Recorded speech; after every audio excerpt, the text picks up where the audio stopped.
उन्होंने पूरे वीकेंड बहुत मेहनत की है, इसलिए उसने सबको खुश करने का फैसला किया। योजी ने अपनी प्लेट में मांस देखा और तुरंत जून की तरफ मुड़ा। ड्रैगन ने उससे विनती की कि वह कहीं और न जाए। जिल ने सिर झुका लिया। फिर वह योजी की तरफ मुड़ी और शांत आवाज में बोली कि चुपचाप खाना खाओ, वरना वो तुरंत टेबल छोड़कर चली जाएगी। योजी ने तुरंत अपने पंजे से अपना मुंह ढक लिया और आदेश मान लिया। आखिर उसका खाना उसी पर डिपेंड करता था। जिल ने पूछा कि आज दोपहर के खाने में क्या था। कैरियल ने बिना सोचे जवाब दिया, रामेन। ड्रैगन बोलने ही वाला था कि यह बहुत टेस्टी है, लेकिन अचानक उसने भी अपने पंजे से मुंह ढक लिया, क्योंकि यह मालिक से छुपाया गया सीक्रेट था। यूजी का चेहरा चमक उठा। दूसरे ड्रैगन ने कुछ ऐसा खाया था जो उसने खुद कभी नहीं चखा था। जून ने जिल से माफी मांगी। लड़की ने बस अजीब सी मुस्कान दी और बोली कि अभी कुछ बुरा नहीं होगा। लेकिन अगले ही पल उसने रामेन में ज्यादा सोडियम होने पर लेक्चर शुरू कर दिया। उसने बताया कि इससे ब्लड प्रेशर बढ़ सकता है। उसका ये लेक्चर पूरे खाने के दौरान चलता रहा और सबको समझ आ गया कि रामेन बनाने के लिए कहना बिल्कुल भी अच्छा आइडिया नहीं था। खाना खत्म होने के बाद जून ने अपनी बेटी को धन्यवाद दिया। उसने कहा कि उसे कल के काम की तैयारी करनी है। जिल ने टेबल साफ करना शुरू किया। जून ने मदद की पेशकश की, लेकिन असल में कोई खास तैयारी थी ही नहीं, क्योंकि वे नीलामी में जा रहे थे और आइटम्स की असली स्पेशल एबिलिटीज खरीद के बाद ही सामने आती हैं। इसलिए जून बस आराम करना चाहता था। अगली नीलामी में प्रेजेंटर ने अगले लॉट की घोषणा की, एक धनुष जिसकी स्टार्टिंग प्राइस थी 50 मिलियन। हॉल में बैठे सभी लोग तुरंत बोली बढ़ाने लगे। कुछ ही देर में कीमत 300 मिलियन तक पहुंच गई। तभी स्टाफ के पास बैठे एक आदमी ने 500 मिलियन की बोली लगा दी। ग्रेग ने नेट की तरफ देखा और पूछा कि क्या उन्हें भी इस आइटम के लिए बिड करनी चाहिए। जून ने कहा कि यह धनुष देखने में साधारण लग रहा है और थोड़ा इंतजार करना बेहतर होगा। लेकिन बॉस एक बार फिर नेट की ओर झुके, क्योंकि धनुष वाकई बहुत सुंदर लग रहा था। धनुष नीली लकड़ी से बना हुआ था और देखने में सच में खास था। लेकिन तभी प्रेजेंटर ने हथौड़ा मारा और धनुष 500 मिलियन में बिक गया। और अब इस आइटम की असली जानकारी सामने आने वाली थी। वो धनुष दरअसल ई रैंक का सिर्फ एक डेकोरेटिव बो निकला। जैसे ही ये बताया गया,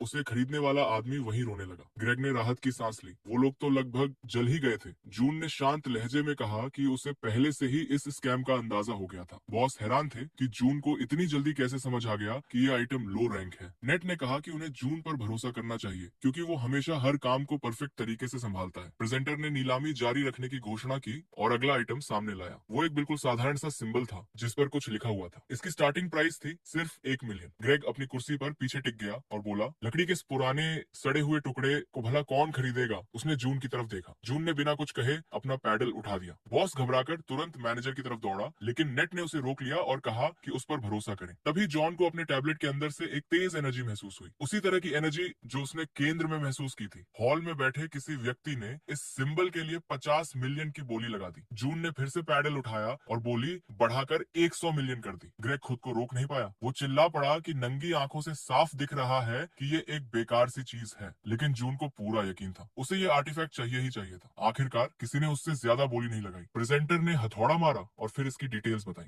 ये एक एफ रैंक टैलिस्मैन था जो स्टेमिना को सिर्फ 1 पॉइंट बढ़ाता है। ग्रेग समझ ही नहीं पा रहा था कि क्या करे। सरकारी पैसे एक साधारण से टैबलेट पर खर्च हो गए थे। वो जैसे पत्थर का बन गया हो, हिल भी नहीं पा रहा था। तभी जून ने कहा कि वह इस सिंबल की कीमत अपने पर्सनल पैसे से चुका देगा और ग्रेग को चिंता करने की जरूरत नहीं है। लेकिन बॉस ने उसे रोका और कहा कि घबराने की जरूरत नहीं। जिंदगी में हर कोई गलती करता है और उनके बजट से ये खर्च आसानी से संभाला जा सकता है। प्रेजेंटर अगले आइटम की ओर बढ़ा। इस बार सामने आया एक अजीब सा पुराना और जर्जर क्लोक जिसकी स्टार्टिंग प्राइस थी 10 लाख। जून ने तुरंत इशारा कर दिया। ग्रेग लगभग गिड़गिड़ाने लगा कि कम से कम बिड लगाने से पहले चर्चा तो कर लें। लेकिन ऑडियंस में कोई भी जून की पसंद पर तुरंत बोली लगाने को तैयार नहीं था। प्रेजेंटर ने माहौल गर्म करने की कोशिश की। उसने कहा कि ये एक जैकपॉट आइटम भी हो सकता है। फिर भी कोई आगे नहीं आया। आखिरकार जून ने वो क्लोक सिर्फ 20 लाख में खरीद लिया और तभी पूरे हॉल में शोर मच गया, क्योंकि वो निकला एक ए रैंक वैम्पायर क्लोक जिसका ड्यूरेबिलिटी लेवल बेहद हाई था। ग्रेग और नेट दोनों हैरान रह गए। ये खरीदारी एक अविश्वसनीय सफलता थी। बॉस खुशी से जून को गले लगाने दौड़ पड़ा। नीलामी खत्म हो गई और सब पेमेंट के लिए इन्फॉर्मेशन डेस्क की ओर चले गए। ग्रेग ने एक बार फिर जून से कहा कि वो उससे प्यार करता है और हमेशा उस पर भरोसा करेगा। सिर्फ कुछ मिलियन खर्च करके उन्होंने 2 ए रैंक आइटम्स और 2 बी रैंक आइटम्स हासिल कर लिए थे। बॉस ने जून को हल्का सा धक्का दिया और कहा कि आज उसकी समझदारी की वजह से उन्होंने करीब 7.5 बिलियन जीत लिया है। एडमिनिस्ट्रेटर ने उन्हें वही सिंबल सौंपा जो जून ने सबसे पहले खरीदा था। हीरो ने कहा कि वो इस सिंबल के लिए अपने नाम से अलग कॉन्ट्रैक्ट बनवाना चाहता है। नेट और ग्रेग हैरानी से उसकी तरफ देखने लगे। जून ने साफ किया कि वो ऐसा क्यों कर रहा है। उसके मुताबिक ये जीत स्लॉट मशीन्स में लगातार जैकपॉट जीतने से भी ज्यादा अनबिलीवेबल थी। लेकिन ग्रेग का ध्यान तुरंत नेट के स्लॉट मशीन नॉलेज पर चला गया और जब दोनों आपस में बातों में लगे हुए थे, जून ने चुपचाप उस सिंबल की पेमेंट कर दी। उसने उसे अपनी बाहों में लिया और तभी उसे महसूस हुआ उसका अंदाजा बिल्कुल सही था। उस सिंबल से अपार लगातार एनर्जी निकल रही थी। जून को वही एहसास होने लगा जो उसे केंद्र के अंदर हुआ था। अचानक टैबलेट से काली एनर्जी फूट पड़ी और जून को चारों तरफ से घेरने लगी। हीरो को समझ नहीं आ रहा था कि वो अब कहाँ है और क्या उसके आसपास खड़े लोग ये सब देख पा रहे हैं या फिर ये सब सिर्फ उसी को दिखाई दे रहा है। उसे ऐसा महसूस हुआ जैसे वह किसी स्पेस लाइक ट्रैप में फंस गया हो। अचानक उसके सामने एक लड़की प्रकट हुई। उसने सीधे कहा कि वह अभी तैयार नहीं है। जून ने तुरंत अपनी शक्ति का इस्तेमाल करके हथियार बनाने की कोशिश की,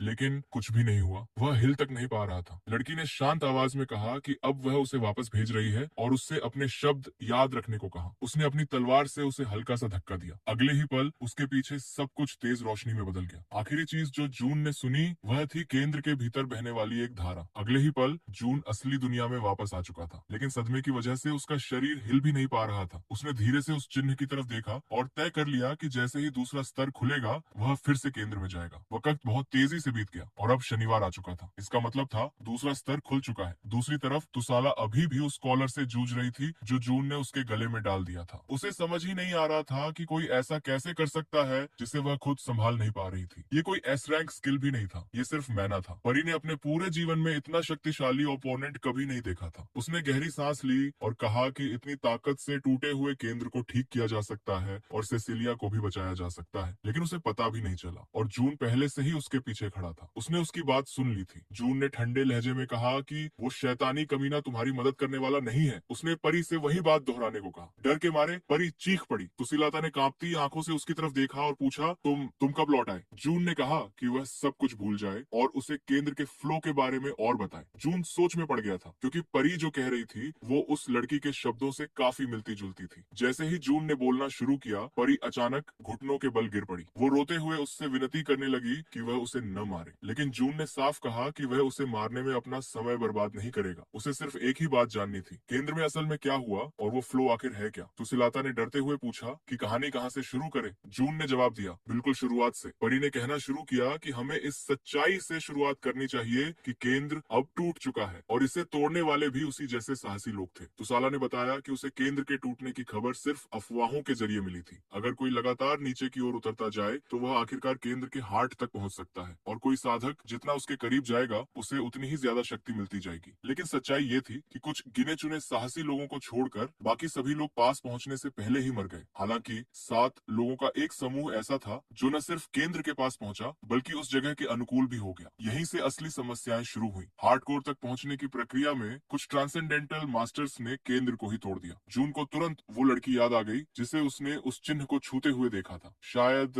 उसने उससे इसे ठीक करने के लिए कहा था, लेकिन वह सब तभी समझ पाएगा जब वह खुद केंद्र के और करीब पहुंचेगा। परी चिल्लाने लगी कि ये उतना आसान नहीं है जितना जून सोच रहा है। असल प्रवेश द्वार को खोजने से पहले ही एस रैंक मॉन्स्टर्स अपनी कमजोरी की वजह से एग्जिट की तरफ धकेल दिए गए थे, लेकिन जून ने उसे चिंता न करने को कहा। उसने कहा कि किसी भी हालत में उसे इसी रास्ते से गुजरना होगा, क्योंकि यही उसका डेस्टिनी था। इतना कहते ही उसने दूसरे स्तर के पोर्टल में कदम रख दिया। तुसाला उसे देखते हुए वहीं खड़ी रह गई। उसके दिमाग में बस एक ही सवाल घूम रहा था, ये आदमी हर बात इतनी सोच समझकर क्यों कहता है। हालांकि अब उसे फर्क भी नहीं पड़ता था, क्योंकि शायद यही आदमी केंद्र को ठीक कर सकता था और सेसिलिया को बचा सकता था। जून केंद्र क्षेत्र के सेकंड फेज में प्रवेश कर चुका था। सिस्टम ने बताया कि इस स्तर पर मैजिक रेजिस्टेंस का रिकमेंडेड वैल्यू सिर्फ 1 है, लेकिन जून के पास इससे कहीं ज्यादा मैजिक रेजिस्टेंस थी और हार्ट ब्लेसिंग की वजह से उसकी सभी स्टैट्स काफी ज्यादा बढ़ चुकी थी। किताब में जून ने पढ़ा कि उसके सामने एक पिंजरे में एक साइक्लोप्स मॉन्स्टर बंद है और वो हथियार कौशल यानी वेपन स्किल्स इस्तेमाल कर सकता है। तभी तुसाला भी पोर्टल से बाहर निकली। उसने कहा कि इस स्तर पर जून ऐसा स्किल सीख सकता है जो उसके शरीर को और भी ज्यादा मजबूत बना देगा। उसने पिंजरे के पीछे बने मेट्रो एंट्रेंस की तरफ इशारा किया। उसने कहा, अगर तुम इसमें सवार होते हो तो हर स्टेशन पर तुम्हें एक मॉन्स्टर मिलेगा और जैसे जैसे तुम उन्हें मारते जाओगे हर मॉन्स्टर के साथ तुम्हारा वेपन स्किल भी अपग्रेड होता जाएगा। परी ने साइक्लोप्स की तरफ देखा और उसके लाल खुरदरे हाथों की ओर ध्यान दिलाया। ये निशान इस बात का सबूत थे कि उसने हथियारों को कितनी मास्टरी से इस्तेमाल किया था। फिर उसने एनसाइक्लोपीडिया खोली और पूछा, क्या इसमें इसके बारे में डिटेल में लिखा है? जून ने शांति से जवाब दिया, बेहतर है तुम इसे मत पढ़ो। लेकिन यही बात उसे और ज्यादा क्यूरियस बना गई। वह अब भी जानना चाहती थी कि आखिर उसमें क्या लिखा है। जून ने कोई विरोध नहीं किया। उसने किताब उसकी तरफ बढ़ाई और खुद मेट्रो की ओर चल पड़ा। परी ने सोचा, अगर इसमें लिखा है कि ये सबसे पावरफुल क्रीचर्स में से एक है तो शायद मुझे थोड़ी कॉन्फिडेंस मिल जाए। लेकिन जैसे ही उसकी नजर किताब में लिखे शब्दों पर पड़ी, साइकोपाथ और ऑर्फन, उसने झट से किताब जोर से बंद कर दी। जून ने पीछे मुड़कर देखा और कहा, मैंने पहले पहले ही कहा था, तुम्हें इसमें लिखी बातें पसंद नहीं आएंगी। तुस्ला ने चुपचाप सिर झुका लिया और आखिरकार मेट्रो में जाने का सुझाव दिया। ये सुनकर कैरियल अपनी हंसी नहीं रोक पाई। तीनों नीचे उतर गए। अजीब बात यह थी कि ऐसा बिल्कुल नहीं लग रहा था कि वे किसी डंजियन या क्रैक के अंदर हैं। सब कुछ एक नॉर्मल मेट्रो स्टेशन जैसा लग रहा था। जून ने किताब में पढ़ा था कि जैसे जैसे सफर आगे बढ़ता है, हर स्टेशन पर और भी ज्यादा पावरफुल मॉन्स्टर्स दिखाई देंगे, लेकिन इसके बदले में हथियार चलाने की स्किल भी तेजी से बढ़ेगी। कैरियल को हैरानी हुई कि जून हर फ्लोर और हर जगह की फोटोज क्यों ले रहा है। जून ने समझाया, मैं यहाँ एडवांस स्काउट की तरह इन्फो कलेक्ट कर रहा हूँ। असल हमला बाद में मेन टीम करेगी। परी वहीं जम गई। उसके दिमाग में सिर्फ एक सवाल था, क्या सच में अर्थ पर भी मेरे जैसे इतने पावरफुल लोग मौजूद हैं? उसने खुद से कहा, मुझे पक्का तो नहीं पता, और ऑनेस्टली मुझे ज्यादा फर्क भी नहीं पड़ता। जून मेट्रो कोच के एंट्रेंस की तरफ बढ़ा और कैरियल उसके पीछे पीछे दौड़ी। लेकिन जैसे ही ड्रैगन का पंजा एंट्रेंस लाइन पार करने वाला था, एक तेज आवाज गूंजी। एक सिस्टम वॉइस ने अनाउंस किया, केवल वही लोग प्रवेश कर सकते हैं जिन्होंने फर्स्ट फ्लोर क्लियर किया हो। परी ने तुरंत समझ लिया, मतलब सिर्फ वही अंदर जा सकते हैं जिन्होंने पहली मंजिल का मॉन्स्टर हराया है। कैरियल ने चुपचाप सिर झुका दिया। तो फिर मैं यही वेट करूंगी। जून ने तुस्ला से पूछा, कुल कितने स्टॉप्स हैं? तुस्ला ने भौहें सिकोड़ते हुए कहा, किताब में देख लो। लेकिन किताब में सिर्फ राइटर के पर्सनल एक्सपीरियंसेस लिखे थे और इन्फॉर्मेशन सिर्फ सेकंड स्टॉप तक ही थी। यहाँ तक कि मेट्रो चलाने वाली एंटिटी को भी ठीक से नहीं पता था कि टोटल स्टॉप्स कितने हैं। बस इतना कहा गया कि एक पॉइंट के बाद सेफ्टी गारंटी करना इम्पॉसिबल हो जाता है। दरवाजे बंद होने लगे और उसने चिल्लाकर कहा, हर स्टॉप से तभी रिटर्न पॉसिबल है जब वहाँ का मॉन्स्टर डिफीट हो जाए। जून ने बस आंखें घुमा ली। उसने तुस्ला की वार्निंग सुनी थी, लेकिन उसे नहीं लगा था कि यहाँ कोई रियल डेंजर उसका इंतजार कर रहा होगा। कैरियल ने कॉन्फिडेंटली कहा, ज्यादा टेंशन मत लो, मेरा मास्टर सबसे पावरफुल और अनबीटेबल है। 2 घंटे बीत गए। नॉर्मली इतना टाइम काफी होता था और नायक को अब तक वापस आ जाना चाहिए था, लेकिन 4 घंटे बाद ड्रैगन और परी दोनों चिंतित हो गए। मालिक अब तक वापस नहीं आया था। उधर जून आखिरी स्टॉप पर पहुंच चुका था और वहां की इंफॉर्मेशन कलेक्ट कर रहा था। वह एरिया की फोटोज ले रहा था। तभी उसकी नजर एक चट्टान पर बैठे मॉन्स्टर पर पड़ी, जो उसे बिना पलक झपकाए देख रहा था। जून ने कामली किताब खोली और सोचा कि इस जगह की डिटेल्स एनसाइक्लोपीडिया में ऐड करनी चाहिए, क्योंकि अब तक इसमें इस एरिया के बारे में कुछ भी नहीं था। तभी उस इविल मॉन्स्टर ने ठंडी आवाज में कहा,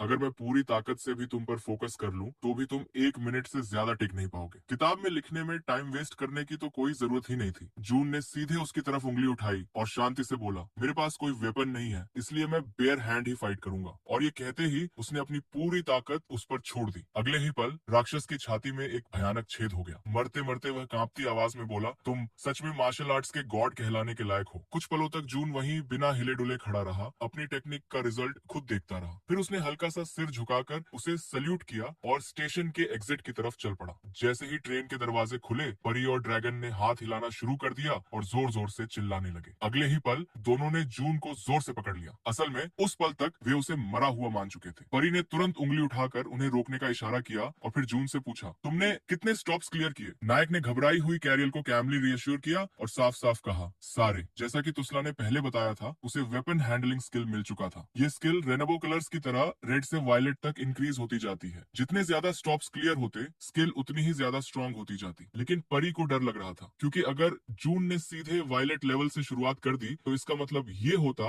कि वह उन सिर्फ 7 लोगों के लेवल पर पहुंच चुका है जो कभी सेंटर के अंदर तक पहुंचे थे। जून अब बाहर आ चुका था और उसने अपने नए स्किल को टेस्ट करने का फैसला किया। उसने हाथ आगे बढ़ाया और ब्लैक कलर से चमकती मैना स्ट्रीम छोड़ दी। सिर्फ 1 सेकंड में मॉन्स्टर खत्म हो गया। तुरंत एक सिस्टम वॉइस गूंजी, 168 आवर्स के बाद सेंटर के 3rd लेवल में एंट्री पॉसिबल होगी। तुस्ला की आंखें पूरी तरह खुली रह गईं। उसने न कभी देखा था और न कभी सुना था कि कोई ब्लैक वेपन स्किल का इस्तेमाल कर सकता है। जून ने फिर से रिवॉर्ड के रूप में एप्लीकेंट की मेमोरीज को चूज किया। ये देखते ही तुस्ला चिल्ला पड़ी, तुम्हारा वेपन स्किल लेवल आखिर है क्या? हीरो ने कैजुअली जवाब दिया, अब स्किल मास्टरी 0.1% तक पहुंच चुकी है। परी ने तुरंत मना कर दिया, ये इम्पॉसिबल है। अगर ऐसा होता तो कलर रेड होना चाहिए था। जून ने बिना कुछ कहे अपनी स्टेटस विंडो खोल दी और उसे दिखाया कि स्किल मास्टरी सच में 0.1% तक पहुंच चुकी थी। मतलब हीरो ने स्किल को पूरी तरह मास्टर कर लिया था और अब इम्प्रूवमेंट फेज शुरू हो चुका था। इसके बाद जून घर लौट आया। सोमवार था, मतलब फिर से वर्क डे। काम का हफ्ता शुरू हुए अभी कुछ ही घंटे हुए थे और ग्रेग पहले से ही वीकेंड के सपने देख रहा था। पूरी सुबह बॉस बस यही बोलता रहा, काम की स्पीड बढ़ी है तो वर्कलोड भी अपने आप बढ़ेगा। तभी अचानक ऑफिस का दरवाजा जोर से खुला। अंदर आते ही एक आदमी चिल्लाया, मैंने अपने दोस्तों को कितने दिनों से नहीं देखा। पूरे ऑफिस में टेंशन फैल गई। ऐसा लग रहा था कि जून को छोड़कर जो उसे पहचान ही नहीं पाई, बाकी सब लोग उस आदमी से ऑलरेडी इरिटेटेड थे। नेट ने झुककर जून को धीरे से बताया, उसका नाम चेज है। वह एक छोटी वर्कशॉप का रिप्रेजेंटेटिव था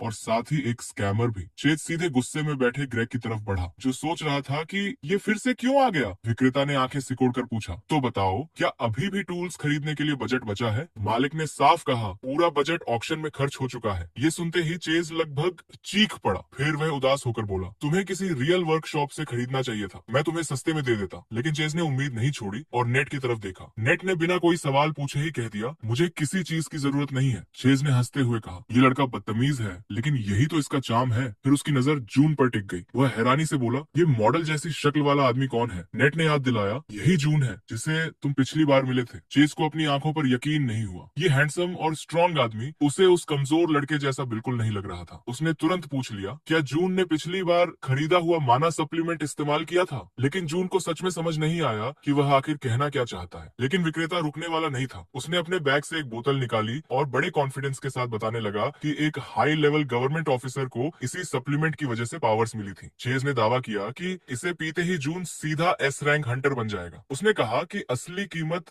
40 लाख है, लेकिन वो इसे सिर्फ 20,001 में देने को तैयार है। जून उसकी तरफ मुड़ा। विक्रेता पास आया और फुसफुसाते हुए बोला, एक बॉक्स लोगे या दो? जून ने बिल्कुल शांत आवाज में कहा, तुम्हें अपने पिछले स्कैम से ही सेटिस्फाइड रहना चाहिए। फिर उसने उसे याद दिलाया, हंटर आइटम्स में फ्रॉड करने पर लाइफ इम्प्रिजनमेंट तक की सजा होती है। ये सुनते ही विक्रेता भड़क गया। वह चिल्लाया, मैं धोखा नहीं दे रहा, ये ड्रिंक सच में काम करती है। जून ने आंखें सिकोड़ते हुए कहा, जिस गवर्नमेंट ऑफिसर की तुम बात कर रहे हो वो अभी इसी बिल्डिंग में है। और उसने कैजुअली कहा, चलो साथ चलते हैं। बस इतना सुनते ही हारा हुआ चेज सिर झुकाकर बाहर निकल गया। नेट और ग्रेग पूरी तरह शॉक में थे। वे तुरंत जून के पास आए और एक के बाद एक सवाल पूछने लगे कि उसने ये सब कैसे कर लिया। लेकिन उनकी बातें बीच में ही रुक गईं। दरवाजा खुला और खुशी से झूमती हुई केट ऑफिस में घुस आई। वह जोर से बोली, मैं वापस आ गई। उसने सबको ड्रिंक से भरा एक बैग दिया जिसे थोड़ी देर पहले वही लोग मना कर चुके थे। केट ने मुस्कुराते हुए कहा, ये गिफ्ट्स हैं। फिर एक्साइटेड होकर बताने लगी कि उसने ये माना न्यूट्रिशन ड्रिंक्स भारी डिस्काउंट पर खरीदी है। ग्रेग ने नेट को याद दिलाया, याद है जब तुम पहली बार चेज से मिले थे, तुम भी तब ऐसे ही खुश थे। ये सुनकर जून हंस पड़ा। लेकिन बॉस ने तुरंत याद दिलाया, जून ने भी पहली मीटिंग में माना सप्लीमेंट्स पर पूरे 15 लाख खर्च कर दिए थे। केट परेशान हो गई। वह मानने को तैयार नहीं थी कि ये सब एक स्कैम हो सकता है। नेट ने उसका साथ देने का फैसला किया और बिना सोचे ड्रिंक पीने लगा। जून को अफसोस हुआ कि इतना पैसा इतनी छोटी चीज पर खर्च हो गया, लेकिन फिर भी उसने केट को धन्यवाद कहा। काम खत्म करके जून घर की तरफ निकल पड़ा। जैसे हमेशा होता है, जिल और उसके साथी उसका इंतजार कर रहे थे। पैकेज देखते ही योजी ने तुरंत पूछा, क्या इसमें खाना है?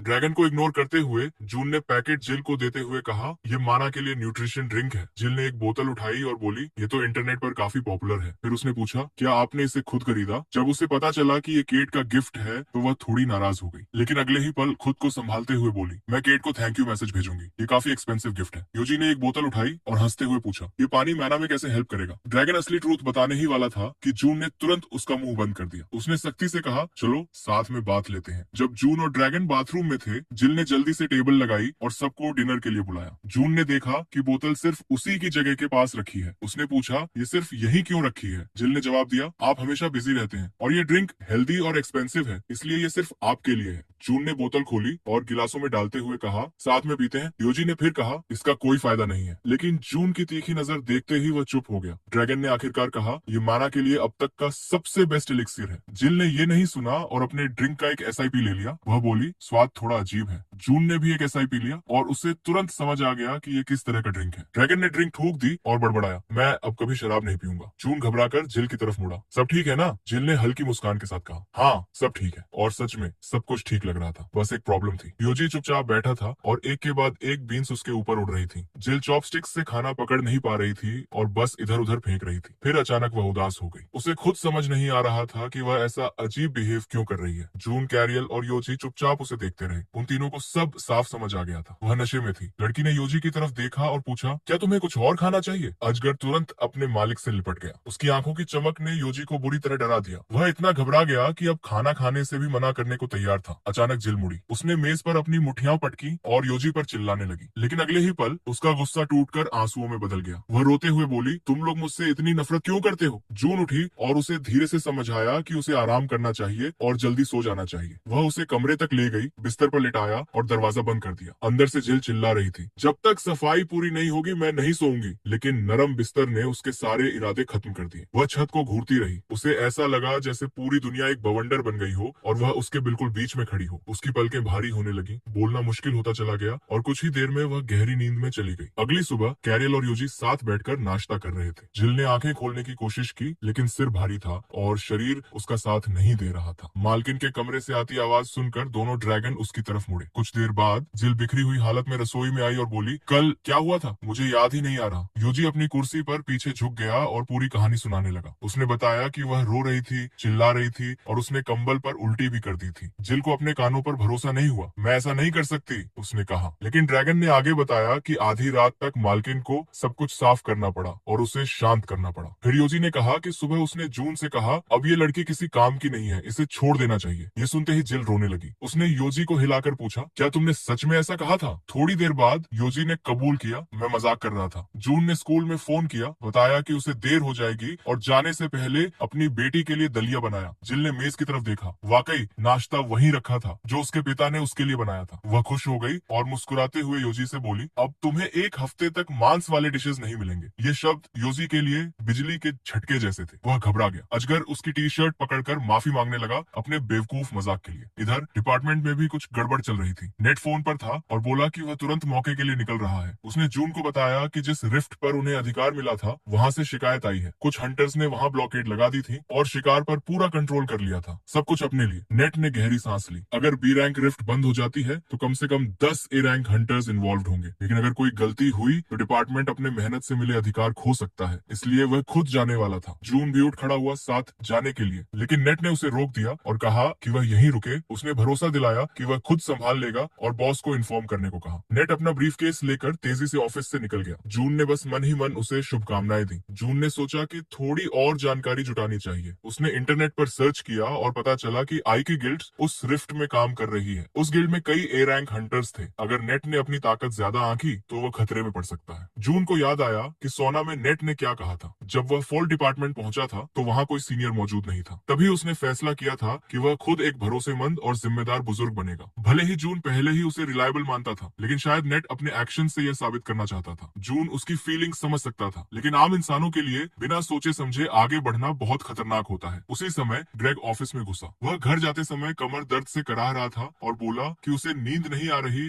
और शरीर बहुत भारी लग रहा है। ये सुनते ही जून की आंखों में चमक आ गई। उसने ग्रेग को अपने साथ चलने का न्योता दिया। ताजी हवा मिलते ही ग्रेग खुश हो गया और बोला कि वह अपनी तरफ से कॉफी पिलाएगा। लेकिन कुछ ही मिनटों में उसके चेहरे की खुशी उड़ गई। वह कार की फ्रंट सीट पर चीखने लगा। ग्रेग मन ही मन दुआ करने लगा कि कहीं ये सफर सीधे स्वर्ग की तरफ न जा रहा हो। जैसे ही कार अचानक तेज रफ्तार पकड़ लेती है, बॉस घबरा जाता है। वह तुरंत अपनी सीट बेल्ट कसकर पकड़ लेता है और चिल्लाने लगता है, अरे पागल हो गए हो क्या?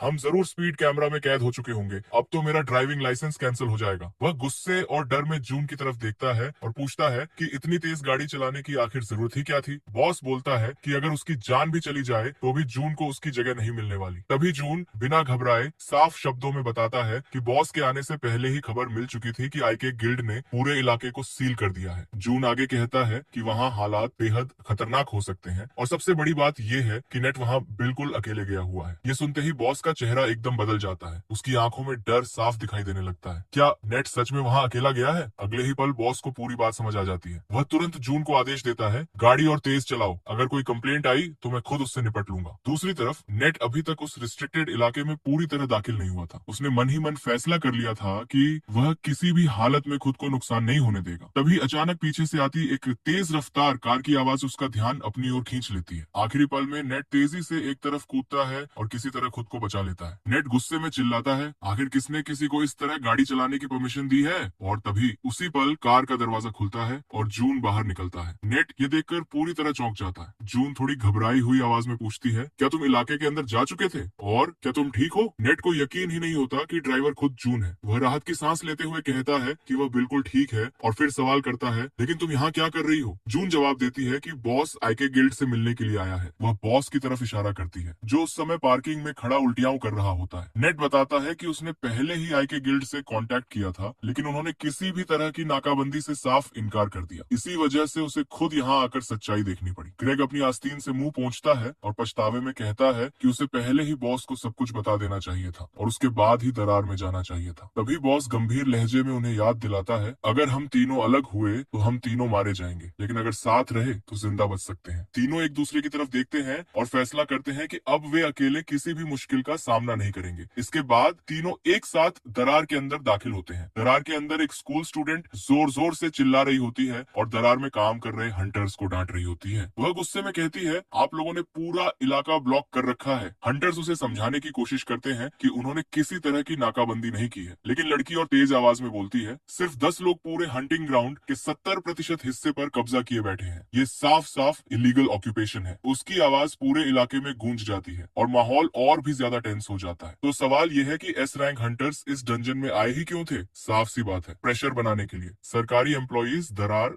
एरिफ्ट के अंदर दाखिल होते हैं। ग्रेग ने साफ शब्दों में कहा कि जिन लोगों ने यहाँ हंगामा मचाया था उन्हें सामने लाया जाए। तभी जून की नजर एक लड़की पर पड़ती है। उसने बिल्कुल जिल जैसी स्कूल यूनिफॉर्म पहन रखी थी। जून कंफ्यूज हो गया, ये स्कूल स्टूडेंट्स यहाँ डंजन में क्या कर रही है? उधर नेट और ग्रेग एक साथ दो बातों से शॉक में थे। पहली, ये स्कूल गर्ल आइक गिल्ड पर चिल्ला क्यों रही थी, और दूसरी, गिल्ड लीडर ऐसा क्यों लग रहा था जैसे उसे दीवार से चिपका दिया गया हो। कुछ सेकंड बाद लड़की ने आखिरकार सरकारी ऑफिसर्स पर ध्यान दिया और अचानक चिल्लाई, इन सबको अभी अरेस्ट करो। जून उसे ध्यान से ऑब्जर्व कर रहा था। वो बहुत एग्रेसिव थी, बहुत ज्यादा शोर मचा रही थी, लेकिन असली वजह अभी तक समझ नहीं आ रही थी। ग्रेग आइक गिल्ड के लीडर के पास गया और पूछा, क्या ये लड़की सच बोल रही है? गिल्ड लीडर ने कामली जवाब दिया, हाँ, हमने बहुत सारे मॉन्स्टर्स कैप्चर किए हैं, लेकिन हमने कभी किसी दूसरे हंटर्स के काम में इंटरफियर नहीं किया। इतना कहकर उसने एक फ्लैश ड्राइव दी। उसमें डंजन के सीसीटीवी रिकॉर्डिंग्स थी। जून ने फ्लैश ड्राइव अपने टैबलेट में लगाई और सबने ध्यान से रिकॉर्डिंग्स देखनी शुरू की। उधर स्कूल गर्ल को पूरा यकीन था कि वही सही है। वो खुद पर गर्व करते हुए पहले से ही शाइन करने लगी। लेकिन तभी ग्रेग ने गला साफ किया और कहा, हमें माफ कीजिए, ये कोई मिली भगत नहीं है। लड़की का चेहरा बिगड़ गया। क्या ये लोग भी गिल्ड का साथ दे रहे हैं? गिल्ड लीडर ने फिर से माफी मांगी और आखिर में अपना नाम बताया, कीरा। बस नाम सुनते ही ग्रेग और नेट दोनों कांप गए। जून समझ नहीं पाया कि सिर्फ नाम से इतना डर क्यों। तभी बाकी ऑफिसर्स एक साथ चिल्लाए, ये हंटर एकेडमी के चेयरमैन एड्रियन की बेटी है। पूरा माहौल फ्रीज हो गया। सब लोग तुरंत झुक गए। कीरा ने कोल्ड आवाज में कहा, अपनी डिसमिसल के लिए तैयार रहना। सुबह से इतना हंगामा और वजह थी सिर्फ एक छोटी लड़की। जून ने कैजुअली कहा, तुम्हें डंजन में आने के बजाय स्कूल जाना चाहिए। ये सुनते ही कीरा का गुस्सा फट पड़ा। वो दांत पीसते हुए जून की तरफ मुड़ी। जो कहा है दोबारा बोलो। वो चिल्लाने लगी कि वो अपने फादर को कॉल करेगी और सबको नौकरी से निकाल देगी। फिर उसने जून का नाम पूछा। ग्रेग तुरंत बीच में आया और माफी मांगते हुए बोला, ये नया है, प्लीज इसे माफ कर दीजिए। लेकिन कीरा शांत नहीं हुई। उसने जून को चेयरमैन से पर्सनली बात करने के लिए कहा। बॉस तो ऐसा लग रहा था जैसे अभी फेंट हो जाएगा। सबको लग रहा था कि आज के बाद डिपार्टमेंट बंद हो जाएगा। कॉल कनेक्ट हुई। कीरा ने सीधे शिकायत की, मेरे सामने एक सरकारी एम्प्लॉय खड़ा है जो अपने ड्यूटीज ठीक से नहीं निभा रहा, इसे फायर कर दीजिए। जून ने फोन लिया और अपना नाम बताया। फोन के दूसरी तरफ पूरा सन्नाटा। कीरा सोचने लगी, ये नाम इतना फेमिलियर क्यों लग रहा है। अचानक एड्रियन की आवाज आई, सरकारी एम्प्लॉय ठीक है ना, उसे कोई परेशानी तो नहीं? जून ने कामली कहा, आज तक तो सब ठीक था, लेकिन आपकी बेटी की वजह से प्रॉब्लम हो गई। एड्रियन तुरंत माफी मांगने लगा। कीरा पूरी तरह कंफ्यूज थी। पापा इस आदमी से इतना डर क्यों रहे हैं? तभी जून ने कहा, ये लड़की स्कूल नहीं जाती, बल्कि सरकारी एम्प्लॉयज को स्ट्रे डॉग की तरह ट्रेनिंग देती है। अचानक कीरा को याद आ गया, ये वही इंसान था, लेजेंडरी गवर्नमेंट ऑफिसर और S rank commander in chief. June ने फोन उसकी तरफ बढ़ाया, पापा बात करना चाहते हैं। जैसे ही कीरा ने फोन कान से लगाया, एक जोरदार आवाज आई। एड्रियन चिल्ला रहा था, घर आकर बात करेंगे। फोन कट गया। कीरा का चेहरा उतर गया। ये पहली बार था जब उसके फादर ने उस पर चिल्लाया था। जून ने सोचा, जिल ने कभी ऐसा बर्ताव नहीं किया, और ये सोचकर वो थोड़ा खुश हो गया। आखिर में जून ने कीरा से सबके सामने माफी मंगवाई और कीरा ने बिना विरोध किए सबकी बात मानी। सब शौक में थे। चेयरमैन की बेटी माफी मांग रही थी, मामला सुलझ चुका था। जून, ग्रेग, नेट और कीरा धीरे धीरे रिफ्ट के एग्जिट की तरफ बढ़ गए। कार में बैठते ही जून ने कैजुअली कहा, अगर मरना नहीं चाहती हो तो सीट बेल्ट लगा लो। कीरा ये सुनकर शर्मिंदा हो गई। उसे लगा जैसे वो उसे सीधे मौत की धमकी दे रहा हो, लेकिन बिना बहस किए उसने चुपचाप सीट बेल्ट पकड़ ली। अगले ही पल जून ने एक्सेलरेटर दबाया और कुछ ही सेकंड में कार पार्किंग से बिजली की रफ्तार में बाहर निकल गई। नेट ने नोटिस किया कि गाड़ी हमेशा जून ही चलाता था। उसे ठीक से याद भी नहीं था कि जून के पास कभी ड्राइविंग लाइसेंस था भी या नहीं। अचानक ग्रेग और नेट एक दूसरे की तरफ मुड़े। उन्हें समझ आ गया कि कुछ गड़बड़ हो गई है। दोनों अपनी कॉलीग को रोकने के लिए कार के पीछे भागे, लेकिन तब तक वो आंखों से ओझल हो चुकी थी। उधर स्टीयरिंग व्हील पर बैठी जून पूरी तरह शांत थी, जैसे कुछ हुआ ही ना हो। कीरा ने जून की तरफ देखा। उसके चेहरे पर पछतावा साफ दिखाई दे रहा था। उसे आज की पूरी घटना के लिए बहुत अफसोस था। जून ने उसे कहा, आज जो हुआ उसे भूल जाओ, ऐसा किसी के साथ भी हो सकता है। फिर उसने कामली पूछा, तुम स्कूल जाने के बजाय उस झगड़े में क्यों थी? कीरा ने बस इतना कहा कि उसे ये जरूरी नहीं लगता और चुप हो गई। जून ने जबरदस्ती बात आगे नहीं बढ़ाई, क्योंकि उसे अपने सवाल का जवाब मिल चुका था। कुछ देर बाद लड़की ने खुद पूछा, क्या आप मुझसे कुछ कुछ और पूछेंगे? जून ने उल्टा सवाल कर दिया, क्या मुझे पूछना चाहिए? आमतौर पर लोग ऐसे जवाब के बाद लंबी बहस करने लगते हैं कि स्कूल जरूरी क्यों नहीं है या इसके पीछे कोई कहानी है या नहीं। लेकिन जून ने बिल्कुल रोबोट जैसी आवाज में पूछा, स्कूल जाना जरूरी क्यों नहीं था? किरा ने भौहें चढ़ाई, फिर चिढ़कर बोली, क्या आपको मेरी इतनी भी परवाह नहीं है? फिर मुझे एकेडमी क्यों ले जा रहे हैं? जून ने शांति से जवाब दिया, मेरी एक बेटी है जो लगभग तुम्हारी उम्र की है और एकेडमी में पढ़ती है। मैं चाहता हूँ तुम उससे मिलो। ये सुनते ही किरा चीख पड़ी, आपकी बेटी? आप तो खुद इतने यंग लगते हो। जून ने साफ किया, वो मेरी अपनी बेटी नहीं है, लेकिन मैं उसे अपनी बेटी की तरह मानता हूँ। फिर उसने टॉपिक बदलते हुए मुस्कुराकर पूछा, वैसे तुम्हें स्कूल इतना बेकार क्यों लगता है? किरा ने पूरे कॉन्फिडेंस के साथ कहा, मैं ए रैंक हंटर बनूंगी। स्कूल में सिर्फ बेसिक चीजें सिखाई जाती हैं जो मुझे बोरिंग लगती हैं। उसने बताया कि उसके फादर ने एकेडमी में एक्सपीरियंस लेने को कहा था, लेकिन उसके लिए वो सिर्फ टाइम वेस्ट था। जून ने सिर हिलाया, तुम्हारी बातों में सच्चाई है, लेकिन चेयरमैन ने भी कुछ गलत नहीं कहा। तभी अचानक कार की विंडो के बाहर आसमान बदलने लगा। कार के कंप्यूटर ने अलर्ट दिया, सेंट्रल एरिया में एनॉमली डिटेक्टेड। वे तुरंत रुके और कार से बाहर निकले। चारों तरफ लोग पैनिक में भाग रहे थे। जून के ठीक सामने वही लोग खड़े थे जिन्हें उसने सेंटर में मारा था, लेकिन सवाल ये था, वो जिंदा कैसे थे और यहाँ कैसे पहुंच गए? एक वन आइड मॉन्स्टर और एक विशाल बर्ड उसके ऊपर मंडरा रहे थे। जून ने सोचा कि बाद में वो टूसुताला से इसका रीजन पूछेगा, लेकिन तभी बर्ड ने अटैक कर दिया। उसने सीधे जून की तरफ आग का एक भयानक पिल्लर फेंक दिया। वो अटैक इतनी ज्यादा पावरफुल थी कि लग रहा था ये उनका आखिरी पल हो सकता है। किरा ने डर के मारे अपनी आंखें और कान बंद कर ली। वो ये मानने को तैयार नहीं थी कि वो अभी मर गई है। कुछ सेकंड बाद उसे एहसास हुआ कि वो जिंदा है। हिम्मत जुटाकर उसने आंखें खोली। जून उसके सामने खड़ी थी, सरकारी कार से टकराने से उन्हें बचाते हुए। इतनी गंभीर सिचुएशन में भी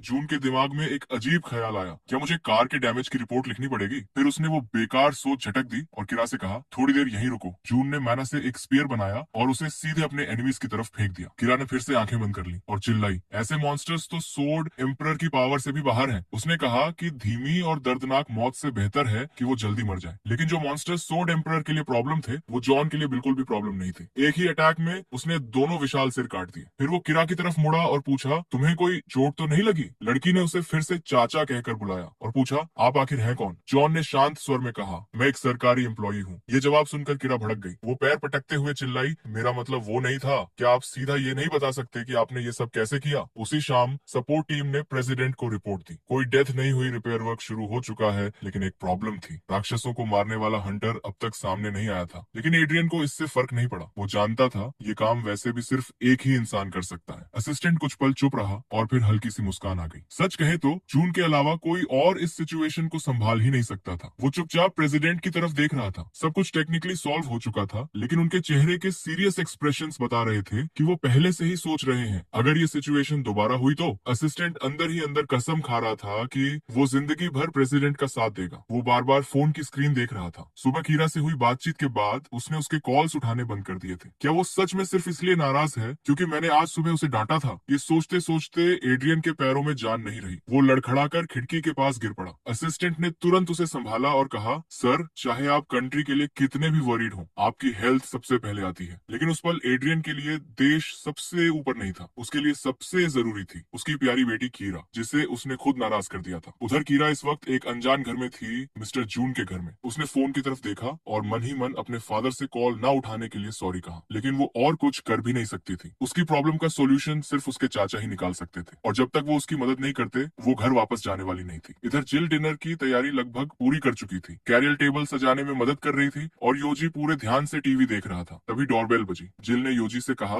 देखो कौन आया है। ड्रैगन धीरे धीरे दरवाजे की तरफ बढ़ा और बड़बड़ाया, सबसे इंटरेस्टिंग सीन में डिस्टर्बेंस। उसने डोर खोला। सामने एक अनजान स्कूल गर्ल खड़ी थी जो उसे घूर रही थी। कीरा ने अंदर झांक कर देखा और शॉक हो गई। दरवाजा खुला था, लेकिन वहाँ कोई नहीं दिख रहा था। वो एक कदम आगे बढ़ी। अगले ही पल उसका घुटना सीधे योजी के चेहरे से टकरा गया। स्कूल गर्ल डर के मारे चीख पड़ी और ड्रैगन का चेहरा पेन से डिस्टॉर्ट हो गया। कीरा नीचे झुकी और उस मॉन्स्टर को ध्यान से देखने लगी। शायद यही वो बच्चा है जिसे चाचा पाल रहे हैं। उसने खुद को संभाला और कहा, मेरा नाम कीरा है, मैं मिस्टर जून को ढूंढ रही हूँ। योजी ने गुस्से में अपनी नाक रगड़ी। मास्टर अभी बात ले रहे हैं। फिर उसने ठंडे टोन में कहा, हमें किसी सामान की जरूरत नहीं है, और उसे बाहर निकालने की कोशिश की। दरवाजा बंद होने ही वाला था कि कीरा ने गुस्से में उसे धक्का दिया। मैं मास्टर से मिले बिना नहीं जाऊंगी। योजी भी अपनी जगह से नहीं हिला। उसने पीछे से दरवाजे पर दबाव डाला और उसे जाने के लिए कहा। गलियारे में शोर सुनकर कैरियल और जिल दोनों बाहर आ गई। जिल ने पूछा, कौन आया है जो ये ड्रैगन इतना हंगामा कर रहा है? उसी पल एक लड़की दरवाजे से अंदर आ गई। जिल ने उसे पहचान लिया। कीरा। योजी को और ज्यादा गुस्सा आ गया। अगर उसे पहले पता होता कि ये लड़की मास्टर को जानती है तो वो उसे मर्चेंट समझकर बाहर ना निकालता। कीरा खड़ी हुई, अपने कपड़े साफ किए और अंदर आने देने के लिए जिल को थैंक्स कहा। जिल समझ नहीं पा रही थी कि चेयरमैन की बेटी उनके घर क्यों आई है। उसने सीधा पूछ लिया। कीरा ने कहा, मिस्टर जे ने आज मेरी बहुत मदद की थी, मैं उन्हें थैंक यू कहने आई हूँ। लेकिन जिल को तुरंत समझ आ गया, इतनी इजीली कीरा सिर्फ ग्रेटिट्यूड दिखाने नहीं आई थी, वो थकी हुई लग रही थी। इसलिए जिल ने कहा, पहले अंदर आकर टी पी लेते हैं, पापा अभी बिजी हैं। कीरा को थोड़ा ऑकवर्ड लगा, उसे खुद भी अजीब लग रहा था कि थैंक यू कहने के लिए वो 2 सूटकेसेस उठा लाई थी। कीरा अपार्टमेंट में घूमी और चारों तरफ देखा। घर उसके रूम से भी छोटा था। वो सोफा पर बैठी और जिल से पूछा, क्या आप वही बेटी हैं जिसके बारे में चाचा बात कर रहे थे? जिल ने कप को टेबल पर हल्के से रखा, जो कि हाँ का जवाब था। कीरा सोच में पड़ गई, जब मैंने कुछ गलत किया ही नहीं तो ये लड़की मुझसे नाराज क्यों लग रही है? तभी चारों की नजर दरवाजे की तरफ गई। इस मीटिंग का असली रीजन आखिरकार रूम में आ गया था। जून अपने गीले बालों को टॉवल से सुखा रहा था। गेस्ट को देखकर वो पूरी तरह शॉक हो गया। उसने गहरी सांस ली और पूछा, कीरा यहाँ क्या कर रही है? कीरा ने पलटकर सवाल कर दिया, आप मुझसे इतने नाराज क्यों हैं? जून योजी की तरफ मुड़ा और उसे याद दिलाया, मैंने कहा था हर तरह के मर्चेंट्स को भगा देना। ये सुनते ही कीरा भड़क गई। क्या इस आदमी ने मुझे सच में एक पैथेटिक मर्चेंट समझा? योजी ने सफाई दी कि वो धोखे में पड़ गया था। आखिर जून ने पूछा, तो बताओ तुम यहाँ किस पर्पज से आई हो? कीरा चिल्लाई, मैं आपको थैंक यू कहने आई हूँ। उसकी आवाज इतनी तेज थी कि सबको कान ढकने पड़े। जून ने उंगलियां कान से निकाली और कैमली पूछा, क्या तुम सच में बस इसी वजह से आई हो? School girl हिचकिचाई। सच ये था कि ये उसका मेन रीजन नहीं था, वो नर्वस थी। आखिरकार उसने अपना असली सवाल पूछना चाहा, लेकिन जून ने उसे बीच में ही रोक दिया। सीधा और ठंडा जवाब, नहीं। कीरा फिर चिल्लाई, आपने बिना पूछे ही जवाब दे दिया। असल में वो यहाँ उससे रिक्वेस्ट करने आई थी कि वो उसे स्टूडेंट के रूप में एक्सेप्ट कर ले। कीरा शॉक में थी, क्या ये आदमी सच में माइंड रीड कर सकता है? जून ने कामली समझाया, अगर तुम सिर्फ थैंक यू कहने आई थी तो इतना सारा सामान क्यों लाई? अब कीरा ने अपना ट्रम्प कार्ड निकालने का फैसला किया। उसने कॉन्फिडेंस से कहा, अगर आप मुझे स्टूडेंट के रूप में एक्सेप्ट कर लेते हैं तो मैं आपको 10 अरब वन दूंगी। जून ने थकी हुई आंखों से उसकी तरफ देखा और शांत आवाज में पूछा, तुम्हें पता है एक मैजिकल स्टोन की कीमत कितनी होती है? वह भले ही अभी ऑफिशियली हंटर न बनी हो, लेकिन इतना तो उसे भी पता था, उस स्टोन की कीमत करीब 800 मिलियन के आसपास होती है। कीरा तुरंत समझ गई कि जून किस तरफ इशारा कर रहा है। उसने हल्की हंसी के साथ पूछा, तो क्या तुम्हें कुछ और चाहिए? जून ने बिना भाव बदले कहा, अगर तुम मेरे साथ रात का खाना खा लो और फिर चली जाओ तो मुझे खुशी होगी। ये सुनते ही कीरा टूट सी गई। उसकी आंखों में आंसू भर आए। वह यकीन ही नहीं कर पा रही थी कि जून सच में उसके साथ ऐसा करेगा। लेकिन जाने से पहले उसने अपना आखिरी सवाल पूछा, क्या मैं कभी आपकी शिष्या बन पाऊंगी? जून कुछ पल चुप रहा और फिर उसके दिमाग में एक योजना आई। उसने कहा, मैं तुम्हें अपनी शिष्या के रूप में स्वीकार कर सकता हूँ, लेकिन एक शर्त पर। कीरा की धड़कन तेज हो गई। अगर तुम एकेडमी में क्लासेस रेगुलरली अटेंड करती हो और बेस्ट स्टूडेंट बनकर ग्रेजुएट होती हो, तभी मैं तुम्हें खुद ट्रेन करूंगा। कीरा ने शर्तें दोबारा दोहराई, इसलिए नहीं कि उसने सुना नहीं था, बल्कि इसलिए कि उसे अपने कानों पर भरोसा नहीं हो रहा था। अगले ही पल वह खुशी से उछल पड़ी। मैं वादा करती हूँ, मैं एकेडमी की सबसे बेस्ट स्टूडेंट बनूंगी। उसने तुरंत जिल को गले लगा लिया और खुशी खुशी बोली, अब हम हर दिन स्कूल में मिलेंगे और बेस्ट फ्रेंड्स बनेंगे। और बस एक पल बाद वह अपना सामान उठाकर अपार्टमेंट से बाहर निकल गई। जून और योजी पहले से ही डाइनिंग टेबल पर बैठे थे। योजी खुश था, कम से कम अब उन्हें खाना तो मिलेगा। उसे यह भी अच्छा लग रहा था कि लड़की अब सीरियसली स्कूल पर ध्यान देगी और ये बात चेयरमैन को जरूर पसंद आएगी। उसी समय एड्रियन एकेडमी की लैबोरेटरी में पूरी तरह शॉक्ड खड़ा था। प्रोफेसर ने कहा, भविष्य में ऐसे मॉन्स्टर्स आएंगे जो एस रैंक मॉन्स्टर्स से 5 से 6 गुना ज्यादा पावरफुल होंगे। ये चेयरमैन का सबसे बड़ा डर था। हाल ही में उन्होंने ऐसे 3 क्रीचर्स देखे थे जिनसे फिलहाल सिर्फ एक ही इंसान निपट सकता था। प्रोफेसर ने अचानक बात रोक दी और गंभीर आवाज में कहा, लेकिन इससे भी बड़ी प्रॉब्लम हमारे सामने है। असल में सेंटर ने अर्थ को एक्टिवली अब्सॉर्ब करना शुरू कर दिया है और इसके रिजल्ट्स बहुत ही खतरनाक होंगे।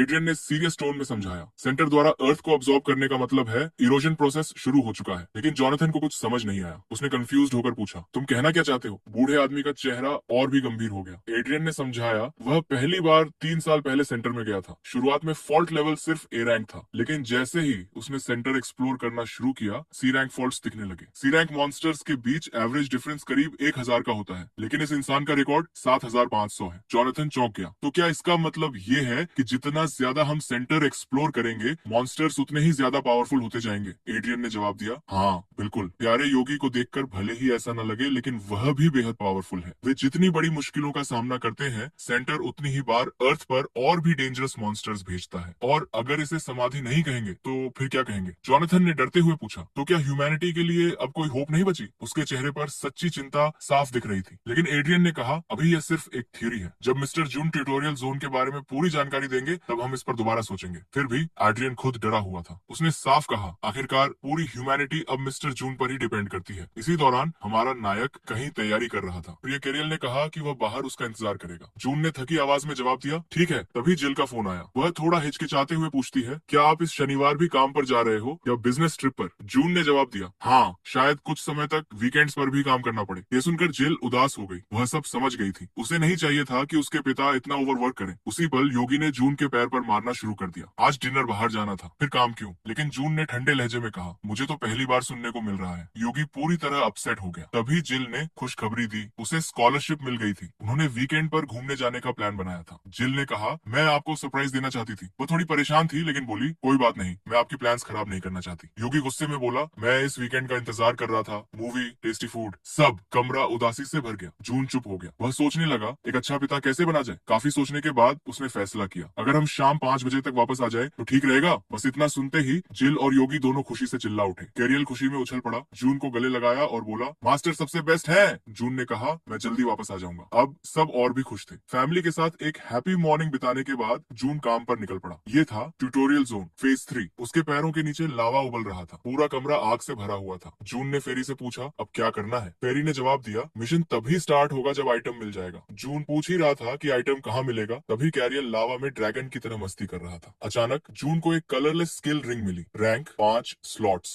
0 डिस्क्रिप्शन। ये रिंग आपको स्किल्स यूज करने की परमिशन देती है। फेरी भी हैरान रह गई। उसने कहा, ये शायद सेंटर की सबसे इम्पोर्टेंट आर्टिफैक्ट है। लेकिन जून ज्यादा इंप्रेस नहीं हुआ। फेरी ने जोर देकर कहा, इस रिंग के बिना आप अपनी एबिलिटीज यूज नहीं कर पाएंगे। ये सुनकर जून अलर्ट हो गया, क्योंकि वह तो आसानी से अपनी पावर्स यूज कर रहा था। फेरी हंस पड़ी, क्योंकि हम अभी ट्यूटोरियल जोन में हैं। फिर वह खुशी खुशी बोली, रिंग के स्किल सॉकेट्स बढ़ाने के लिए हर फ्लोर के गेटकीपर्स को डिफीट करना होगा। टावर में कुल 7 फ्लोर्स हैं, मतलब इस रिंग में 7 स्किल्स लग सकेंगी। परी ने पूरे कॉन्फिडेंस के साथ कहा कि जून जब चाहे हार मान सकता है, लेकिन यह याद रखना जरूरी है कि स्किल्स का डिफरेंस आकाश और पृथ्वी जितना बड़ा होता है। वैसे भी सुंदर और दयालु थुसाला हर साहसी इंसान से यही कहती है। उसने जून को चेतावनी दी कि अगर कभी भी सिचुएशन ज्यादा डेंजरस लगे तो वह तुरंत गिव अप कर दे, ताकि उसे कोई सीरियस चोट न पहुंचे। फिर अचानक परी गुस्से में आ गई और अपनी ही तारीफ करने लगी। वह बार बार दोहराने लगी कि वह कितनी दयालु है और उसके बिना इन लोगों के लिए सरवाइव करना कितना मुश्किल होता। जून और कैरियल उसे थकी थकी नजरों से देखते रहे। कुछ देर बाद जून ने शांति से कहा, सब ठीक है, बस कभी कभी इसका मेंटल बैलेंस थोड़ा बिगड़ जाता है। छोटे कैरियल ने सिर हिलाते हुए कहा, हाँ, ये तो पक्का लाइलाज बीमारी लगती है। फिर उसने परी से कहा कि होश में आए और सच में मदद करे। कैरियल ने पूछा, कनेक्टर स्लॉट्स बढ़ाने के लिए गेटकीपर्स को ऑर्डर में मारना जरूरी है क्या? ये सुनकर परी चौंक गई। उसने जून की तरफ देखा और पूछा, मतलब अगर ऑर्डर में नहीं तो फिर कैसे? तभी जून ने अपनी पावर एक्टिवेट करनी शुरू कर दी। उसने कामली कहा, आज मेरी एक मीटिंग है, मेरे पास ज्यादा टाइम नहीं है। अगर सीधे लास्ट गेटकीपर को मार दिया जाए तो टाइम सेव हो जाएगा। परी घबरा गई। उसने जल्दी से कहा, रुको रुको, ऐसा नहीं होता। लेकिन तब तक देर हो चुकी थी। जून अपनी पूरी ताकत इस्तेमाल कर चुका था। वह बिना रुके पागलों की तरह गेट कीपर्स पर टूट पड़ा। परी हिस्टीरिया में चिल्लाने लगी, कम से कम नॉर्मल इंसानों की तरह बिहेव तो करो। जून के सामने अब एक जायंट स्नेक गिर चुका था। उसे बताया गया कि उसने ट्यूटोरियल फेज 3 में फर्स्ट रैंक हासिल कर लिया है। साथ ही पूछा गया कि क्या वह अपनी अचीवमेंट्स पब्लिक करना चाहता है। जून ने बिना सोचे सीधा मना कर दिया। अचानक उसकी रिंग चमकने लगी। रिंग स्ट्रेंथनिंग प्रोसेस स्टार्ट हो चुका था। प्रोसेस कंप्लीट होने के बाद उसे तीसरी मंजिल की लॉबी में वापस जाने को कहा गया। तुसाला पूरी तरह शॉक थी। उसे समझ ही नहीं आ रहा था कि काम इतनी जल्दी कैसे खत्म हो गया। उसने पूछा, क्या क्या हम सच में 3rd फ्लोर पे लौट रहे हैं? जून ने बस हाँ में सिर हिला दिया। अब अपग्रेडेड स्किल रिंग में 7 स्किल सॉकेट्स थे, और वो भी ट्रेजर कोर लेवल के। परी की आंखें फैल गईं। वह जोर जोर से चिल्लाने लगी, तुमने इसे इतना पावरफुल कैसे बना दिया? लेकिन जून जरा भी इम्प्रेस्ड नहीं हुआ। उसी समय क्यूट कैरियल ने उसे पकड़ लिया और बोला, ये ऐसे एक्ट कर रही है जैसे सब कुछ जानती हो, लेकिन सच में इसे बहुत कुछ पता ही नहीं है। ये सुनते ही हमारी छोटी डीवा नन्ही सी परी गुस्से से भर गई, और कैरियल उसकी रिएक्शन देखकर बस हंसने लगी। जून ने शांति से कैरियल से कहा, चलो जल्दी घर चलते हैं। वे दोनों तुरंत वहां से निकल गए। परी अकेली रह गई और पीछे से चिल्लाती रही,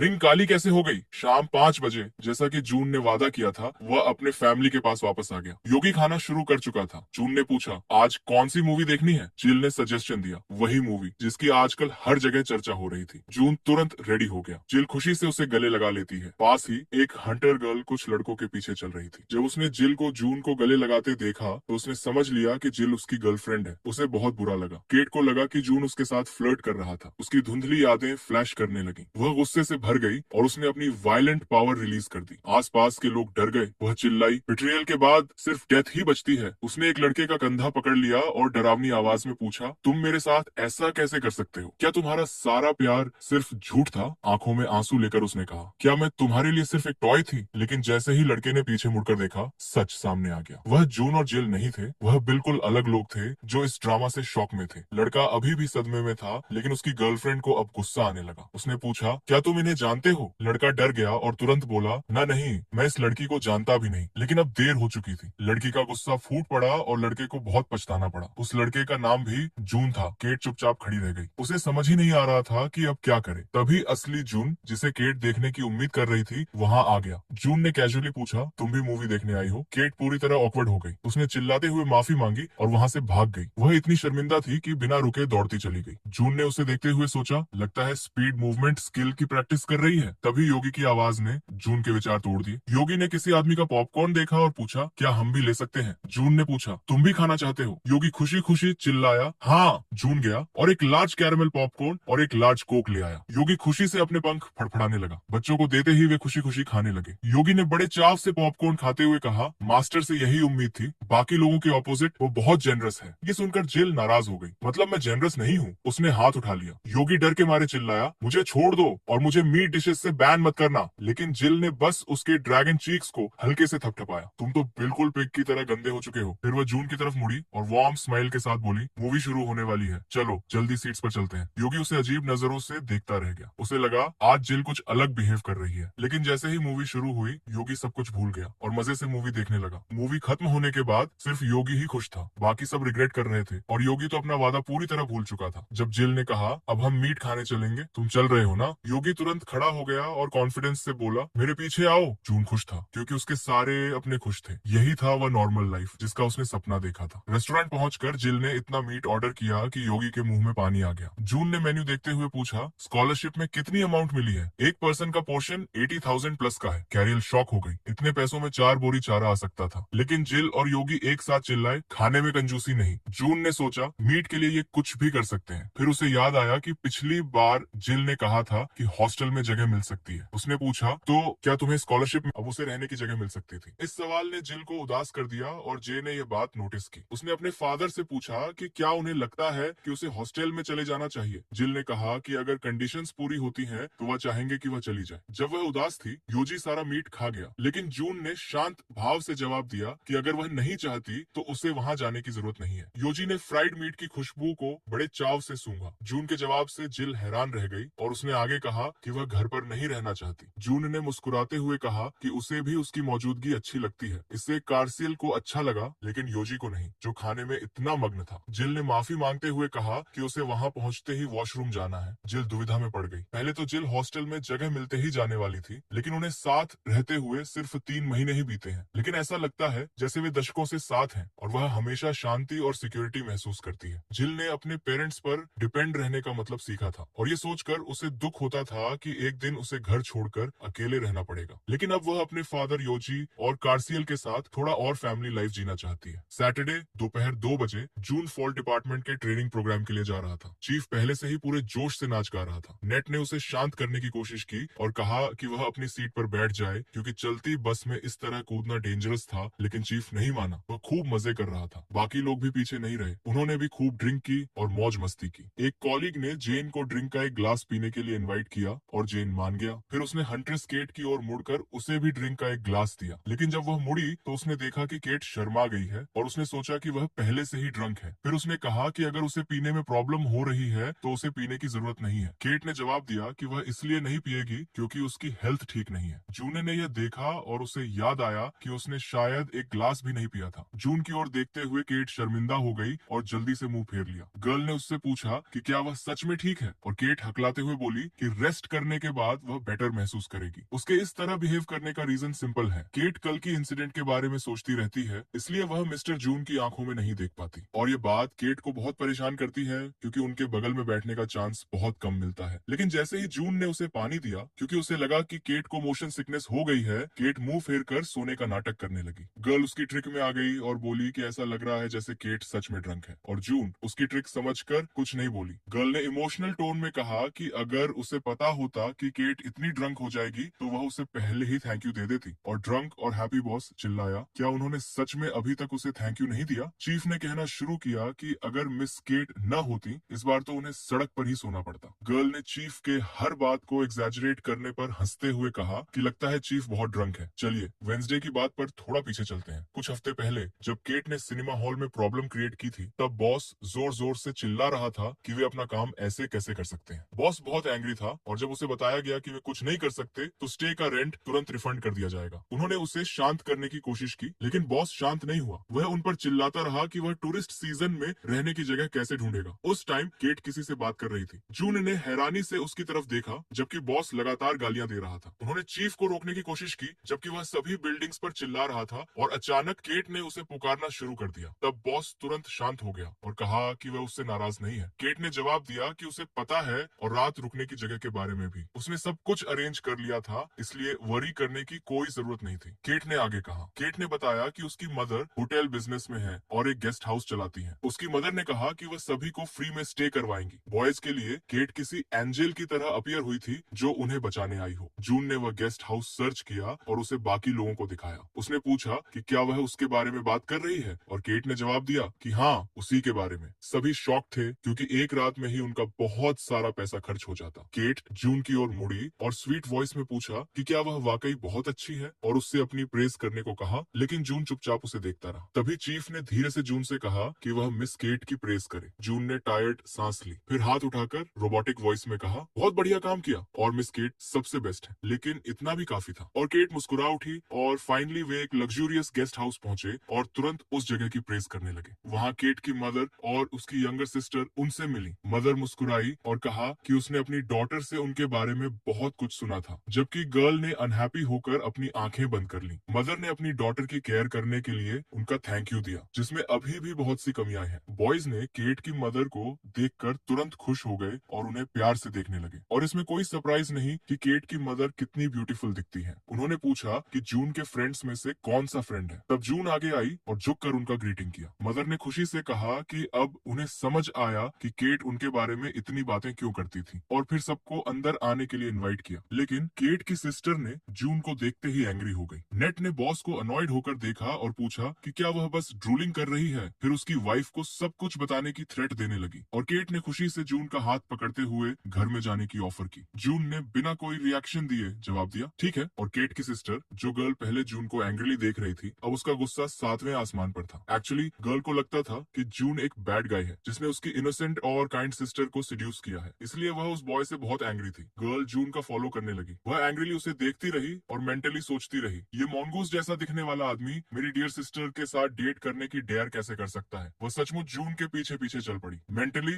वह चिल्लाई कि वह इस रिलेशनशिप को कभी एक्सेप्ट नहीं करेगी। जून ने उसकी तरफ मुड़कर कहा कि वह काफी देर से उसका फॉलो कर रही है, और पूछा कि क्या वह कुछ कहना चाहती है। गर्ल को एम्बेरसमेंट हुई कि वह इतनी जल्दी कॉट हो गई, इसलिए वह चिल्लाई, जबकि वही उसका फॉलो कर रही थी। तब जून ने शांत भाव से कहा कि उससे कोई मिस्टेक हो गई होगी और वह जाने ही वाला था, लेकिन गर्ल ने उसे रोक लिया और ऑर्डर दिया कि वह उसकी सिस्टर को और बॉदर न करे। जून को कुछ समझ नहीं आया, और गर्ल ने आगे कहा कि वह जानती है कि उसकी सिस्टर ब्यूटीफुल है, उसका बॉडी परफेक्ट है, और उसका नेचर भी बहुत अच्छा है। इसके अलावा वह काइंड है और हमेशा कुछ टेस्टी खाने का सामान खरीदती है। ऑब्वियसली वह उसे पाना चाहता है, गर्ल ने कहा। जून, जो अभी भी उसकी बात नहीं समझ पा रहा था, चुपचाप उसे देखता रहा। तभी उसकी यंगर सिस्टर चिल्लाई कि वह उसे कभी एक्सेप्ट नहीं करेगी। जून को लगा कि शायद कोई मिसअंडरस्टैंडिंग हो गई है। गर्ल ने आगे कहा कि जून इतनी आसानी से गिव अप नहीं कर सकता, क्योंकि अपनी सिस्टर को खोना उसके लिए डेथ जैसा है, इसलिए उसने उसे ड्यूअल के लिए चैलेंज दिया। उसने सजेस्ट किया कि वे टेबल टेनिस खेलें, और अगर वह हार गया तो वह उसकी सिस्टर को छोड़ देगा। जून, जो अचानक इस फाइट में फंस गया था, ने थोड़ा फन लेने का डिसीजन किया और पूछा कि अगर वह जीत गया तो क्या होगा। गर्ल ने उसे एंग्रीली देखा और कहा कि चूंकि वह इतना कॉन्फिडेंट है, अगर वह जीत गया तो वह उसकी हर विश पूरी कर देगी। इस तरह टेनिस का गेम शुरू हुआ, जिसमें हर शॉट मारने से पहले गर्ल अपनी सिस्टर का हाथ पकड़े रहती थी। गर्ल चिल्लाई कि हारने के बाद उसे उसकी सिस्टर से चिपके रहने की डेयर नहीं करनी चाहिए। जून ने भी उसके साथ खेलने का डिसीजन किया और कैमली जवाब दिया कि उसने बेड एक्सेप्ट कर ली है। उसके कॉलीग्स गेम देख रहे थे और बॉस ने नेट से पूछा कि ये दोनों क्या कर रहे हैं, लेकिन नेट खुद कंफ्यूजन में था। तभी गर्ल ने इनक्रेडिबल पावर से बॉल को हिट किया। फुल पावर से चिल्लाते हुए उसने कहा कि इस बार वह उसे अपना डेडली अटैक दिखाएगी, जो रियली बहुत पावरफुल था। जून के टीममेट्स भी शॉक्ड हो गए। उसे खुद पर पूरा कॉन्फिडेंस था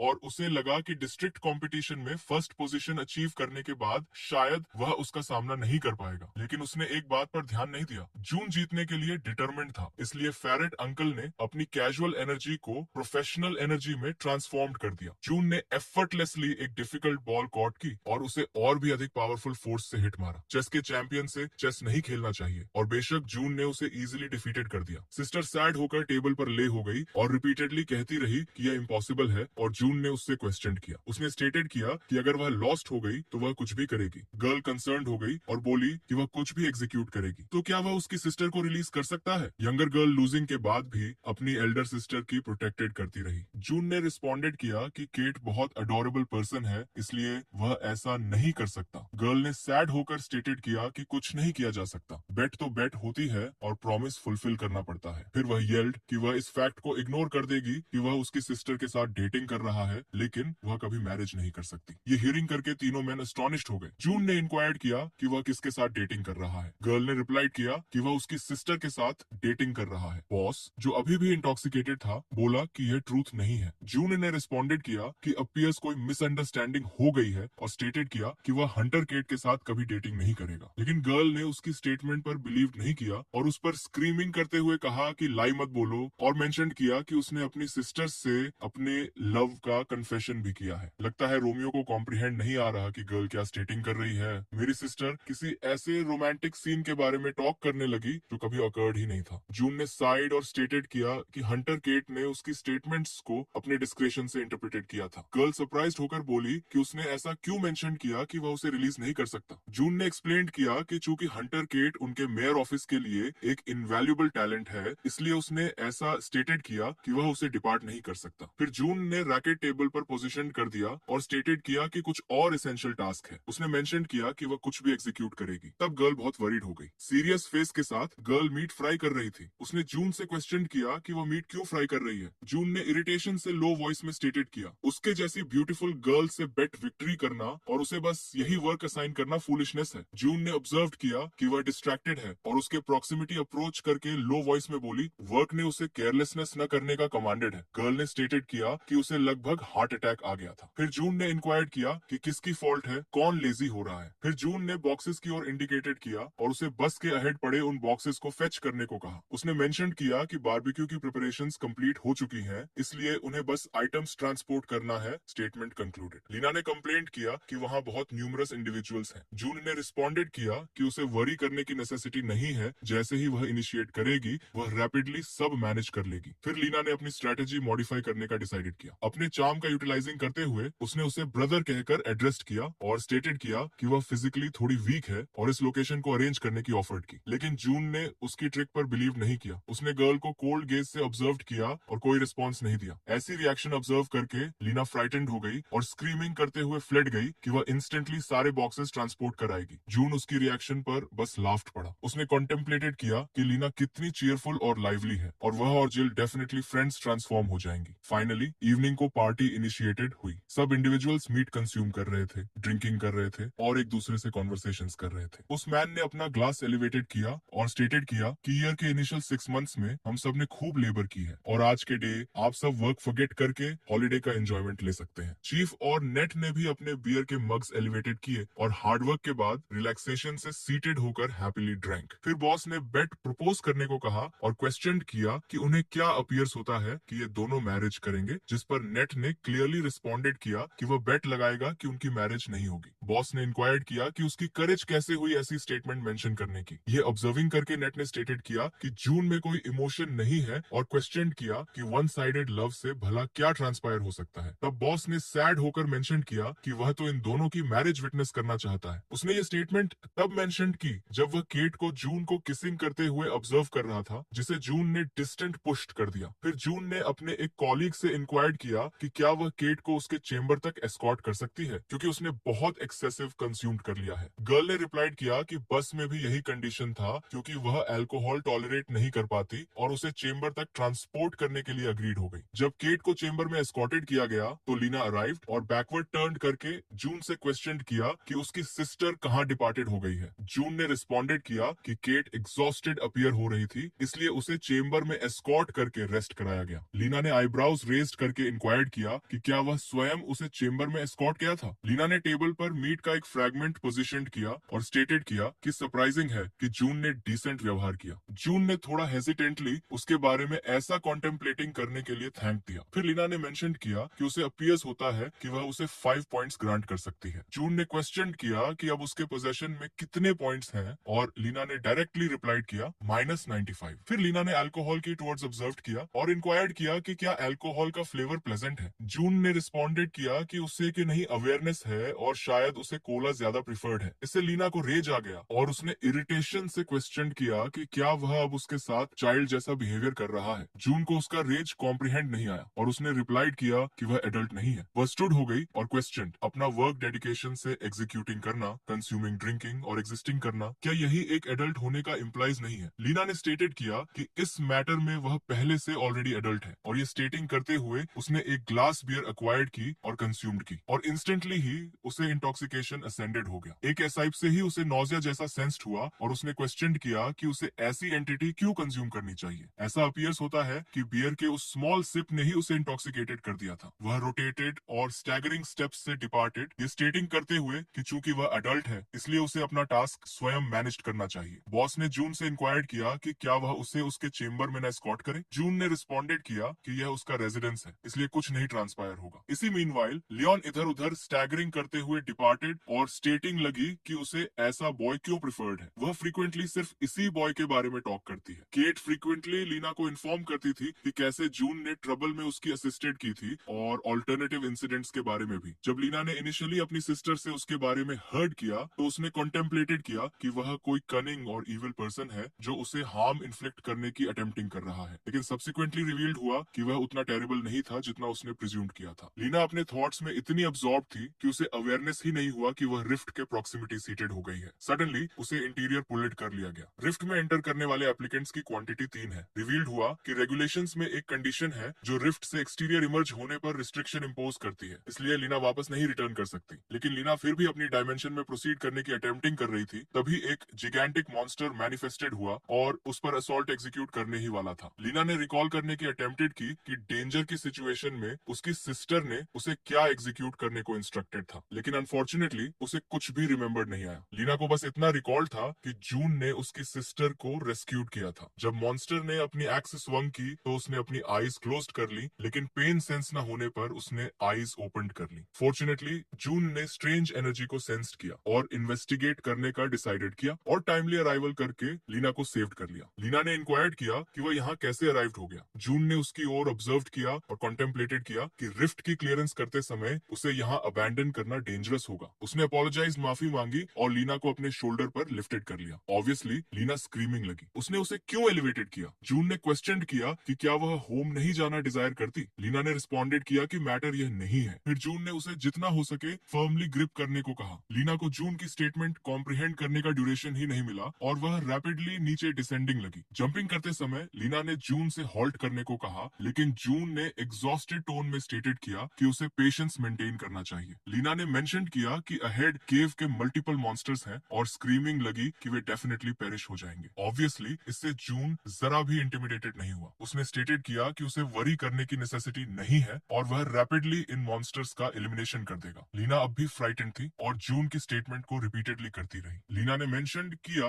कि अगर वह नहीं स्टॉप तो वे सब डाई हो जाएंगे, लेकिन जून ने अपना मैजिक एग्जीक्यूट करना इनिशिएटेड कर दिया था और थाउजेंड्स सोर्ड्स इंस्टेंटली उन जाइगेंटिक मॉन्स्टर्स पर डिसेंडेड गिरी। जब सब कुछ कंक्लूडेड हो गया तो लीना जून के शोल्डर से डिसमाउंटेड और जो कुछ ट्रांसपायर्ड था उससे एस्टोनिश्ड होकर बोली कि ये सिर्फ एक ड्रीम था, क्योंकि जो उसने विटनेस्ड किया वह ड्रीम के अलावा इम्पॉसिबल था। जून ने रिस्पॉन्डेड किया कि यह ड्रीम नहीं था। लीना को अब भी अपनी आईज पर बिलीव नहीं हो रहा था और उसने क्वेश्चन किया कि उसने रैंक ए के मॉन्स्टर्स को एक ही ओकेजन में कैसे एलिमिनेटेड कर डाला और स्टेटेड किया कि ऐसा होना कॉम्प्रिहेंशन से बियॉन्ड है। लेकिन सडनली एक टेरिफाइंग मॉन्स्टर केव की डेप्थ से एक विगरस स्क्रीम के साथ इमर्ज निकला और इससे हमारे प्रोटेगनिस्ट पर कोई इम्पैक्ट नहीं पड़ा। वह तो बस उस मॉन्स्टर की साउंड से इरिटेटेड हो गया और लीना ने फ्राइटेंड होते हुए इंक्वायर्ड किया कि क्या उन्हें इस ओकेजन एस्केप करने की नेसेसिटी नहीं है। लेकिन इससे पहले कि वह मैसिव मॉन्स्टर अपना वेपन एलिवेटेड कर पाता, जून ने अपनी पावर का फिर से यूटिलाइज किया और वह मॉन्स्टर थाउजेंड्स मैसिव सोर्ड से पियर्स्ड हो गया और वह मॉन्स्टर जून द्वारा डिफीटेड ऑल्टरनेटिव मॉन्स्टर्स के कॉर्पसेस पर रोरिंग करते हुए कोलैप्स्ड पड़ा और फिर जून को एक मार्वलस अचीवमेंट एक्वायर्ड मिली। यूजलेस केव 5 मिनट्स और 17 सेकंड्स में क्लियर हो गई। टाइमली असॉल्ट एग्जीक्यूट करने में सक्सेसफुल होने के बाद जून ने कंसील्ड सेक्शन को अनलॉक्ड कर दिया और अब सोलोमन के 72 मॉन्स्टर्स में से एक बाल मैनिफेस्टेड हुआ। पूरी केव इल्यूमिनेटिंग लगी। जून ने कॉन्टेम्पलेटेड किया कि यह वही एनर्जी है जो सेंटर से ऑब्टेन्ड एंटी मैजिक एनर्जी थी। जून ने ऑब्जेक्ट को टच्ड ही था कि वह वह और भी अधिक रेडियंट हो उठी और सडनली एक एंजल अपीयर्ड हुआ और उसने जून से स्टेटेड किया कि भले ही वह सिर्फ एक क्लोन है, फिर भी वह कंप्लीट डिस्ट्रक्शन के लाइट को प्रिवेंट कर सकता है। वह हॉरिफाइंग एंजल सोलोमन के 72 मॉन्स्टर्स में से 68वें बाल का क्लोन रिवील निकला। उसने मेंशन किया कि उसे यह इनसिग्निफिकेंट स्मॉल पर्सन प्रिफर्ड है क्योंकि जून उसकी स्क्वाड में ज्वाइन होने की अटेम्प्टिंग कर रहा था और फर्दर स्टेटेड किया कि उसका सर्वेंट ट्रांसफॉर्म होना एक इनकम्पैरेबल ग्लोरियस अपॉर्चुनिटी है। इससे जून एनरेज्ड हो गया। उसने क्लोन को वर्थलेस एड्रेस्ड किया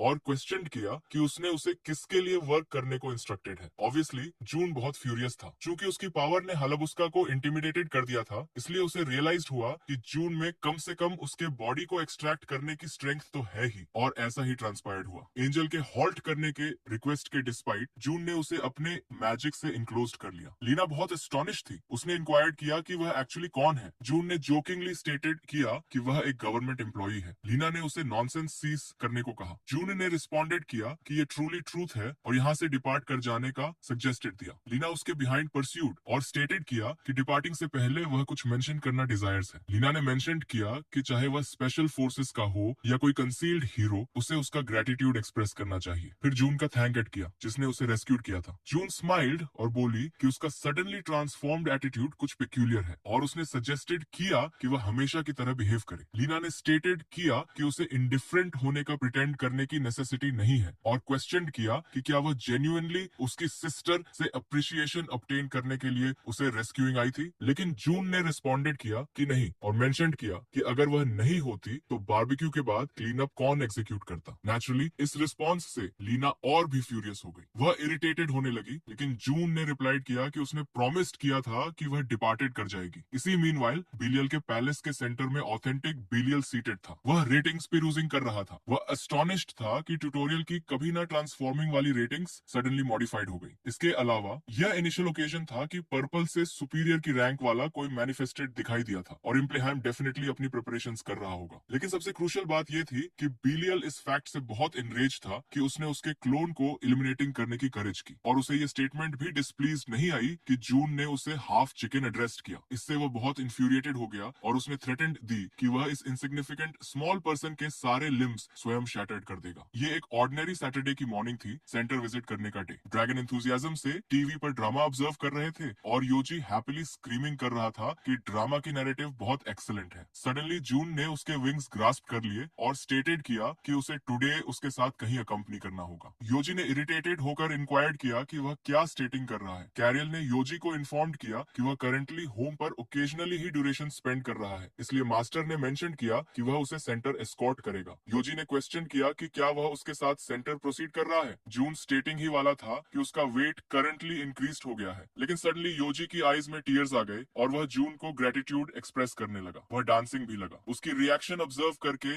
जून एस्टोनिश्ड रह गई और कार्सियल इमोशनल हो गई और बोली कि अपीयर्स है योजी जेन्युइनली प्रोसीड करना डिजायर्स है। जून और योजी ट्यूटोरियल सेंटर के अल्टीमेट जोन में अराइव्ड हुए। योजी एज तक प्रोसीडेड और बोला कि सीनरी टेरिफाइंग है। रियली हॉरिफाइंग सीनरी था। बीनीथ मैसिव सर्पेंट्स एक दूसरे को बाइटिंग कर रहे थे। जून ने योजी से इंक्वायर्ड किया कि क्या उसे फियर सेंस हो रहा है। योजी ने रिस्पॉन्डेड किया कि वह एक्चुअली ड्रैगन्स का मोनक है और इन सब ट्रिवियल एंटिटीज से डिस्टिंक्ट है। योजी ने मेंशन किया कि इस एरोगेंट ने उस पर वॉइस एलिवेटेड करने की करेज कैसे की। वह एक बहुत मैसिव सर्पेंट की स्टेटमेंट कर रहा था जो ऑल्टरनेटिव सर्पेंट को स्वॉलोइंग कर रहा था। फिर हमारे ड्रैगन ने कॉन्फिडेंटली इंक्वायर्ड किया कि क्या वह उनके साथ थोड़ा प्ले कर सकता है या यूं कहें कि क्या वह उनसे हैंडल कर सकता है। जून ने उसे हॉल्ट करने को कहा। योजी ने सैड होकर रिस्पॉन्डेड किया कि वह बहुत ड्यूरेशन बाद इनिशियली अपने बॉडी को स्ट्रेच करना डिजायर्स है। उसी मोमेंट फेरी मैनिफेस्टेड हुई और इंस्टेंटली स्क्रीमिंग लगी और कंप्लेनिंग करने लगी कि उन्हें डिलेड हो गई है और उसे प्रिज्यूम था कि वे कभी वापस नहीं रिटर्न करेंगे। जून ने क्वेश्चन किया कि क्या वह उसका अवेटिंग कर रही थी। फेरी ने रिस्पॉन्डेड किया कि बेशक वह है, क्योंकि अब अर्थ से उसके अलावा कोई और कंटेंडर नहीं है। फेरी कुछ एक्नॉलेज करना डिजायर्ड थी, लेकिन इंस्टेंटली साइलेंट हो गई और थोड़ी ड्यूरेशन बाद बोली कि चाहे कुछ भी हो उसे इन्फॉर्म दे कि उसके बिसाइड्स उसका कोई नहीं है। योजी ने उसे इरिटेशन से ऑब्जर्व किया और कॉन्टेम्पलेटेड किया कि जून पर वॉइस एलिवेटेड करने की उसकी करेज कैसे हुई। जून ने थॉट किया कि जिस मैनर से उसने इंस्टेंटली टॉपिक मॉडिफाइड किया उससे वह डेफिनेटली कुछ कंसीलिंग कर रही है और उसे यह रिमेम्बर्ड रखना होगा। फेरी ने स्टेटेड किया कि इनिशियली वह इसे एक्वायर ले और उसे कुछ हैंडेड दिया। जून ने इंक्वायर्ड किया कि यहाँ उसका क्या फंक्शन है। योजी को एंटिसिपेटेड था कि फेरी ने जून को कोई डिलीशियस एंटिटी डिलीवर्ड होगी, लेकिन जून के हैंड्स में एक टाइनी सरपेंट था। लेकिन योजी की एपिटाइट को अवेयर होते हुए जून ने मेंशन किया कि यह फूड नहीं है और एक बुक रिक्वेस्टेड की, जो योजी ने इंस्टेंटली प्रोवाइडेड कर दी। बुक में इंस्क्राइब था कि यह एक कलरलेस सरपेंट है और इसके द्वारा यूटिलाइज की जा सकने वाली कैरेक्टरिस्टिक्स की क्वांटिटी सरपेंट्स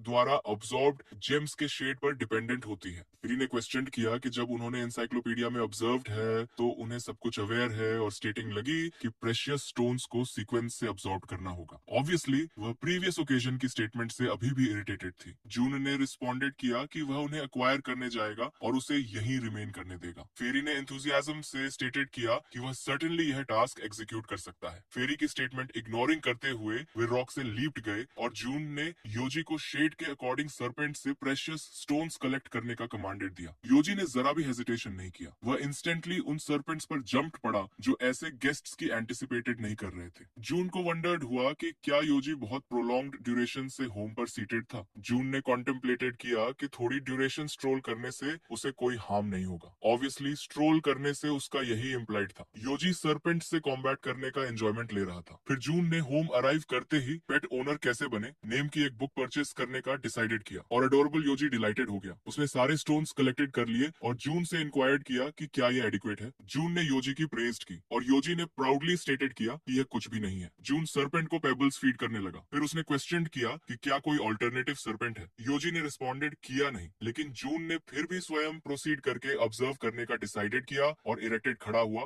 फ्लाइंग करते हुए वह वेसल से कोलाइडेड कर गया। एलिवेशन पर रीचिंग करके उन्होंने या तो एक सरपेंट विटनेस्ड किया या सरपेंट के शेप का एक स्टोन। लेकिन जून को उससे एक पिक्यूलियर सी एनर्जी सेंस्ड हुई, या फिर एक आरोबोरोस, एक सरपेंट जो ट्यूटोरियल जोन के 4th फेज का लोकेशन है। ये एक मिथिकल क्रीचर था जिसके बारे में टुसाताला को भी नहीं अवेयर था और जून को भी नहीं नॉलेज था कि ये क्या है, लेकिन जून एक फैक्ट जानता था, इस क्रीचर को एलिमिनेट करना ही होगा। जून ने अपनी सोर्ड एक्सट्रैक्टेड निकाली और इंस्टेंटली उस पर मल्टीपल ओकेजन स्ट्राइक किया। टुसाला एस्टोनिश्ड हो गई। उसने इंक्वायर्ड किया कि उसे इस क्रीचर के एग्जिस्टेंस के बारे में कैसे डिस्कवर्ड हुआ, क्योंकि उसे भी इसके बारे में नहीं अवेयर था। लेकिन जून और योजी ने फिर से टुसाला की स्टेटमेंट इग्नोर कर दी, जिससे वह फ्यूरियस हो गई और उन्होंने उसकी स्टेटमेंट पर अटेंशन नहीं दिया क्योंकि सरपेंट सडनली मूव करने लगा और फिर उसने स्वयं को एक ब्रेसलेट में रैप्ड कर लिया। योजी ने मेंशन किया कि अगर ये रेड होता तो और भी सुपीरियर होता, लेकिन जून ने रिस्पॉन्डेड किया कि रेड सबसे वीकेस्ट शेड है। सरपेंट की करंट पोटेंशियल एक्टिविटी सभी शेड्स में है 100% स्किल लेवल के साथ। लेकिन प्रिंसिपल बात यह है कि जून ने ट्यूटोरियल कंप्लीटेड कर लिया है। सभी कंसील्ड कंडीशंस को फुलफिलिंग करने के बाद जून को सेंटर का टैलिस्मैन एक्वायर्ड मिला। यह उसे उस लोकेशन पर टेलीपोर्ट करने की परमिशन देता है जिसे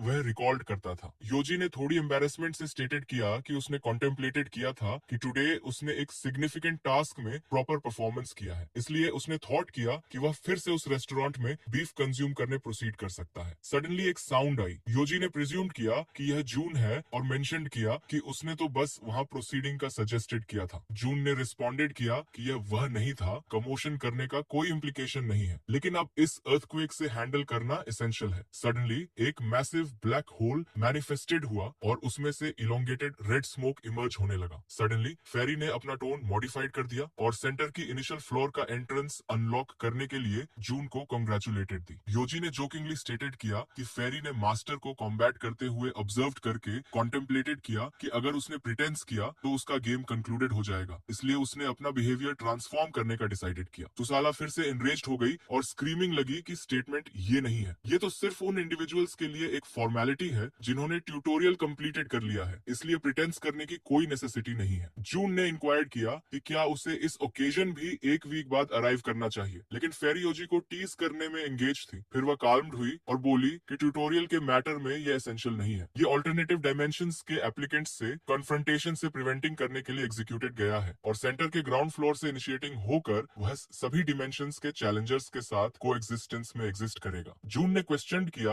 कि ऑल्टरनेटिव चैलेंजर्स कौन है। तब फेरी ने फिंगर्स स्नैप्ड चटकाई और स्टेटेड किया कि ज्यादा प्रिसाइसली कहें तो हम अर्थ की सो कॉल्ड कॉपीज से आए एप्लीकेंट्स की स्टेटमेंट कर रहे हैं। फेरी की फिंगर स्नैप करने के बाद मल्टीपल प्लैनेट्स मैनिफेस्टेड हुए और फेरी ने फर्दर मेंशन किया कि सेंटर में वह अर्थ है जहां से वे ओरिजिनेटेड आए हैं। अर्थ के अराउंड सर्कुलेटिंग करने वाले प्लैनेट्स अर्थ की रेप्लिकेट करके क्रिएटेड किए गए ऑल्टरनेटिव प्लैनेट्स हैं। उनमें से कुछ के लोकेशंस अर्थ की लैंड से प्रिसाइसली रिजेंबल मिलते जुलते हैं, लेकिन कुछ कंप्लीटली डिस्टिंक्ट भी हैं। रेप्लिकेट से फॉर्म्ड इन इंडिविजुअल्स का अपीयरेंस भी ह्यूमन जैसा है, लेकिन इसका इम्प्लीकेशन ये नहीं है कि वे अनरियल रियल हैं, वे जेन्युइनली लिविंग ह्यूमंस हैं। जून इस स्टेटमेंट से बिल्कुल भी इंप्रेस नहीं हुआ और उसने बस नेचुरली रिस्पॉन्डेड दिया। तुसाला उसकी रिएक्शन या यूं कहें कि रिएक्शन की डिफिशिएंसी से अस्टाउंडेड रह गई, इसलिए फेरी जून के अराउंड हवर करने लगी और स्टेटिंग लगी कि टिपिकली इंडिविजुअल्स ये नो करके इल पड़ जाते हैं या अनकॉन्शियस भी हो जाते हैं। लेकिन जून ने रिस्पॉन्डेड किया कि यह कोई एस्टोनिशिंग बात नहीं है। जून ने अपनी सोर्ड एक्सट्रैक्टेड निकाली और स्टेटेड किया कि भले ही इनिशिएशन से ही लाइफ स्किल्स आदि सब कुछ लर्न कर लिया जाए, फिर भी ऐसा होना अनरियलिस्टिक है। फिर फेरी का पेशेंस शैटर्ड हो गया और वह स्क्रीम्ड। वह इतना केयरलेस नहीं है क्योंकि जब वह उस सेंटर में एंटर करेगा जहां डाइवर्स डायमेंशंस मिक्स्ड हैं, तो वह अर्थ पर वापस नहीं रिटर्न कर पाएगा। ऐसा अपीयर्स होता है कि फेरी ने बस मरमर्ड कर दिया, ये एक्यूरेट है। फेरी ने कुछ ऐसा मेंशन कर दिया जो उसे नहीं स्टेट करना चाहिए था, इसलिए उसने फियर के ड्रिवन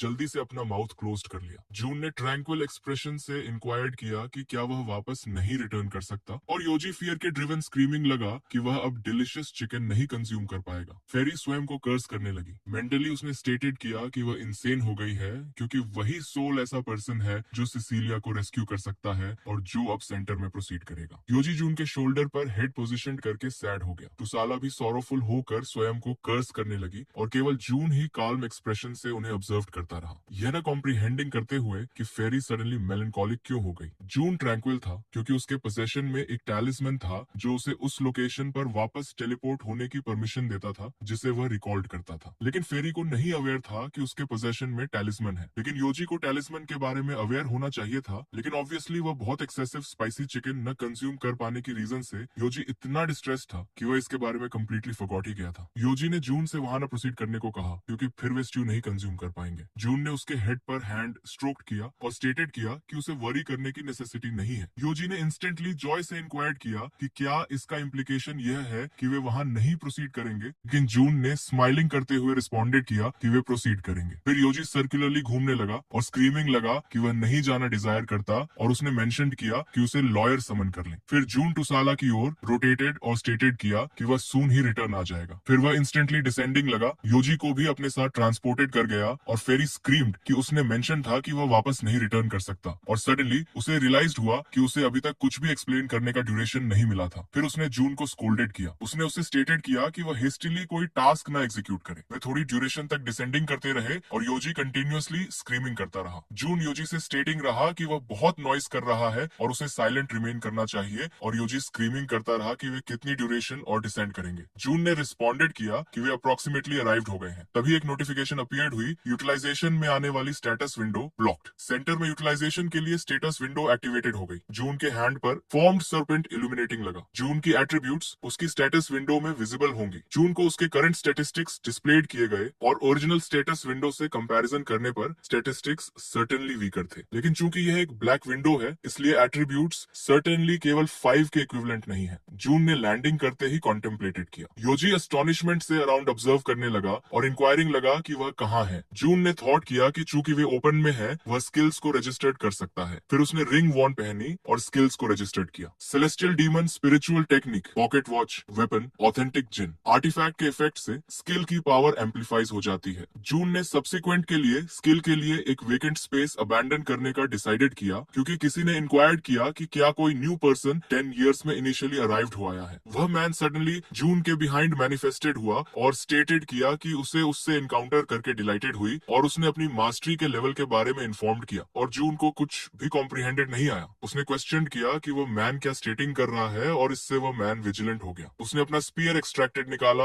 और सेंटर में एंट्री करने से पहले इंक्वायर्ड किया। उसने क्लैरिफिकेशन नहीं हर्ट सुना। उसने मेंशन किया कि अगर तुम अपने जैसे किसी मॉन्स्टर या चैलेंजर को कैप्चर्ड करते हो तो एक जीएम ड्रॉप होगा जिससे स्टेटस विंडो पर मास्टरी का लेवल एस्केलेट्स हो जाएगा। जून ने कोल्ड टोन में इंक्वायर्ड किया, और क्या? तब वह मैन इन्फ्यूरिएटेड हो गया और बोला, इम्प्लीकेशन तो क्या ट्रांसपायर्ड हुआ? फिर उसने स्टेटेड किया कि वह रिमेनिंग जेम को अब्सॉर्ब कर लेगा और बहुत पावरफुल ट्रांसफॉर्म हो जाएगा। उस मैन की स्टबर्नेस ने हमारे ड्रैगन को एनरेज्ड कर दिया और वह विगरसली लाफिंग लगा। ऑपोजिट स्टैंडिंग पर्सन को न रिकॉग्नाइजिंग वाले उस मैन ने इंक्वायर्ड किया कि वह किस टाइप का एडोरेबल है। इनिशियली तो वह योजी पर लाफ्ड, और जब योजी ने क्वेश्चन किया कि क्या उसे स्पाइसी चिकन प्रिपेयर करना आता है तो उसने कोई रिस्पॉन्स नहीं दिया। योजी के अपने ऑथेंटिक फॉर्म में अराइव होने पर उस मैन का फेस स्माइल से टेरर में ट्रांसफॉर्म्ड हो गया। हालांकि वह कंज्यूमिंग के बारे में स्टेटमेंट करता रहा और वह मैन फियर से ट्रेम्बलिंग लगा। फिर भी उस मैन ने इंक्वायर्ड किया कि वह कौन है और योजी ने क्राइंग करते हुए रिस्पॉन्डेड रिकमेंडेड किया कि वह ड्रैगन्स का मोनार्क है। वह वर्ल्ड के सभी क्विजीन्स का डिस्कवरर है। वही सोल था जिसे जिल के हैंड्स का प्रिपेयर्ड फूड नहीं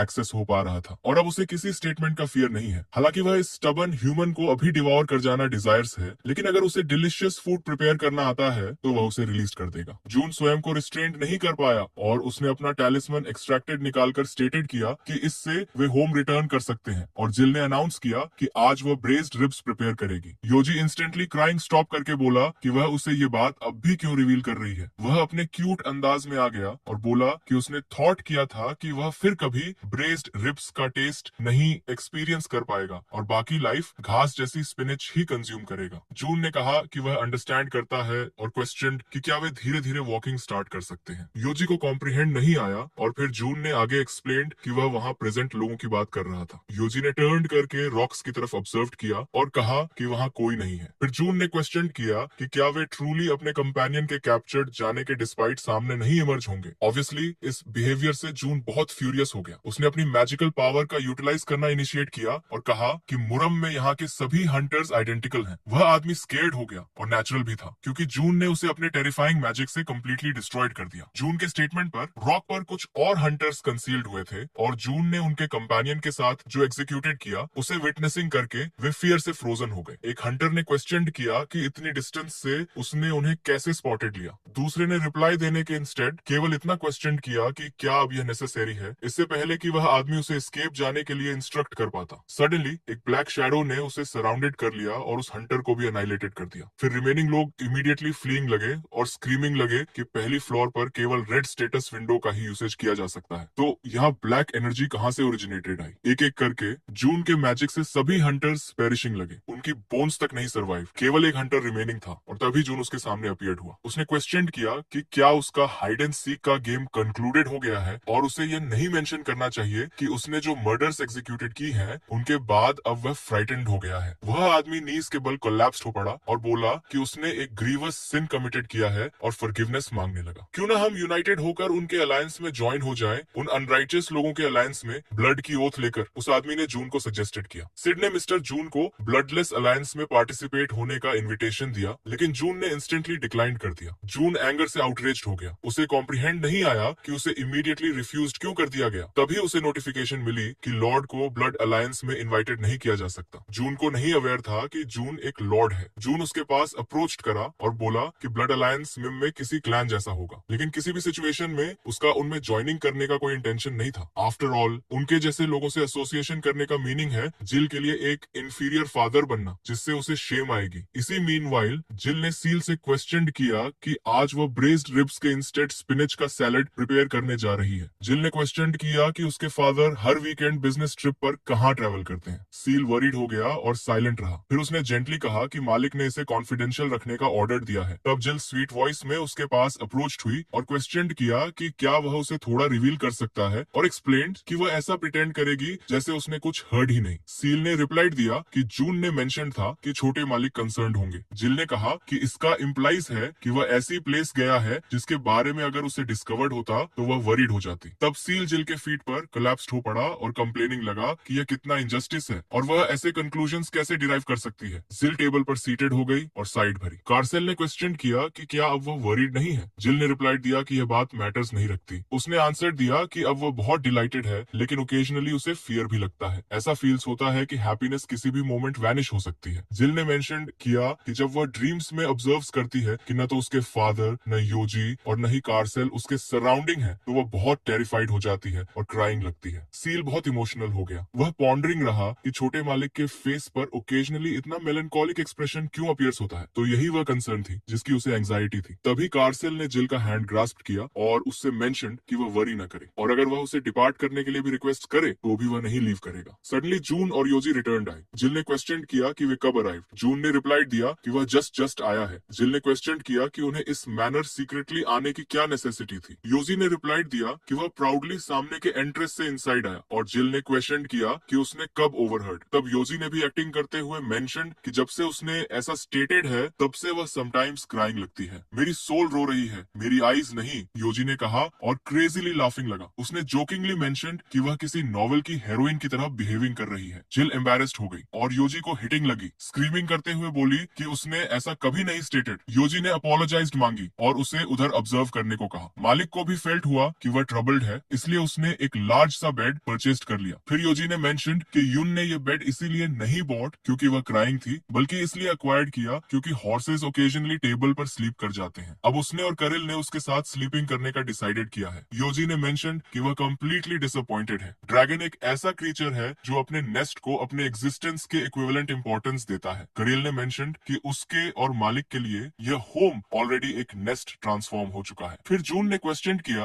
कि क्या उसे अब ट्रैंक्विलिटी महसूस हो रही है। जिल स्माइल्ड और टीयर से फिल्ड आईज से बोली कि हाँ, और अपने फादर को ग्रेटिट्यूड दिया। जून ने मेंशन कि अब से अगर उसे कोई कंसर्न हो तो उसे डेफिनेटली उन्हें इन्फॉर्म करना चाहिए क्योंकि वे फैमिली हैं। इस मैनर योजी और करिल जिल के साथ स्लेप्ट गए। ड्रीम में योजी ने रेस्क्यू की प्रेयर की, फिर जिल भी अवेकेंड हो गई। वेकअप कार्सेल ने क्वेश्चन किया कि क्या उसे एडिक्वेट स्लीप मिली। जिल ने जॉयफुली हैंड्स एलिवेटेड उठाए और मेंशन कि शायद उनके साथ स्लीपिंग की रीजन से उसे काफी ड्यूरेशन बाद पहली बार सफिशिएंट स्लीप मिली है। जिल ने मेंशन कि अब ब्रेकफास्ट प्रिपेयरिंग करने का टाइम हो गया है, लेकिन जैसे ही उसने ऑब्जर्व किया कि 8:20 हो चुके हैं, वह इंस्टेंटली हॉल्टेड हो गई। हरिडली जिल किचन की ओर रश्ड हुई। जून ने मेंशन कि वह अर्ली उठ गई थी। जिल ने रिप्लाई दिया कि अभी इसके लिए टाइम नहीं है और उसे वर्क पर जाने में डिले हो जाएगी, इसलिए वह क्लोथ्स प्रिपेयर कर देगी ताकि वह बेथिंग जा सके। जून ने क्वेश्चन किया कि उसे सडनली क्या ऑकर्ड है और मेंशन कि आज संडे है। जिल एब्सोल्युटली काम हो गई। फिर जून ने क्वेश्चन किया कि क्या उसने आज कोई ड्रीम विटनेस्ड। जिल ने क्वेश्चन किया कि वह किस रिगार्ड में कन्वर्सेशन कर रहा है। जून ने रिप्लाई दिया कि वह नाइटमेयर्स के बारे में डिस्कशन कर रहा है। जिल ने रिप्लाई दिया कि नहीं, उसने आज कुछ भी ड्रीम नहीं एक्सपीरियंस्ड। जून ने हैप्पीली मेंशन्ड कि लॉर्ड का ग्रेटिट्यूड है कि बेड चेंजिंग करने के स्टिल बेनिफिट्स हैं। फिर जिल अपने फादर को फिर से अप्रिशिएशन देना चाहती थी, तभी सडनली कार्सेल और स्लीपी योजी अराइव्ड आए और सील ने मेंशन्ड कि वे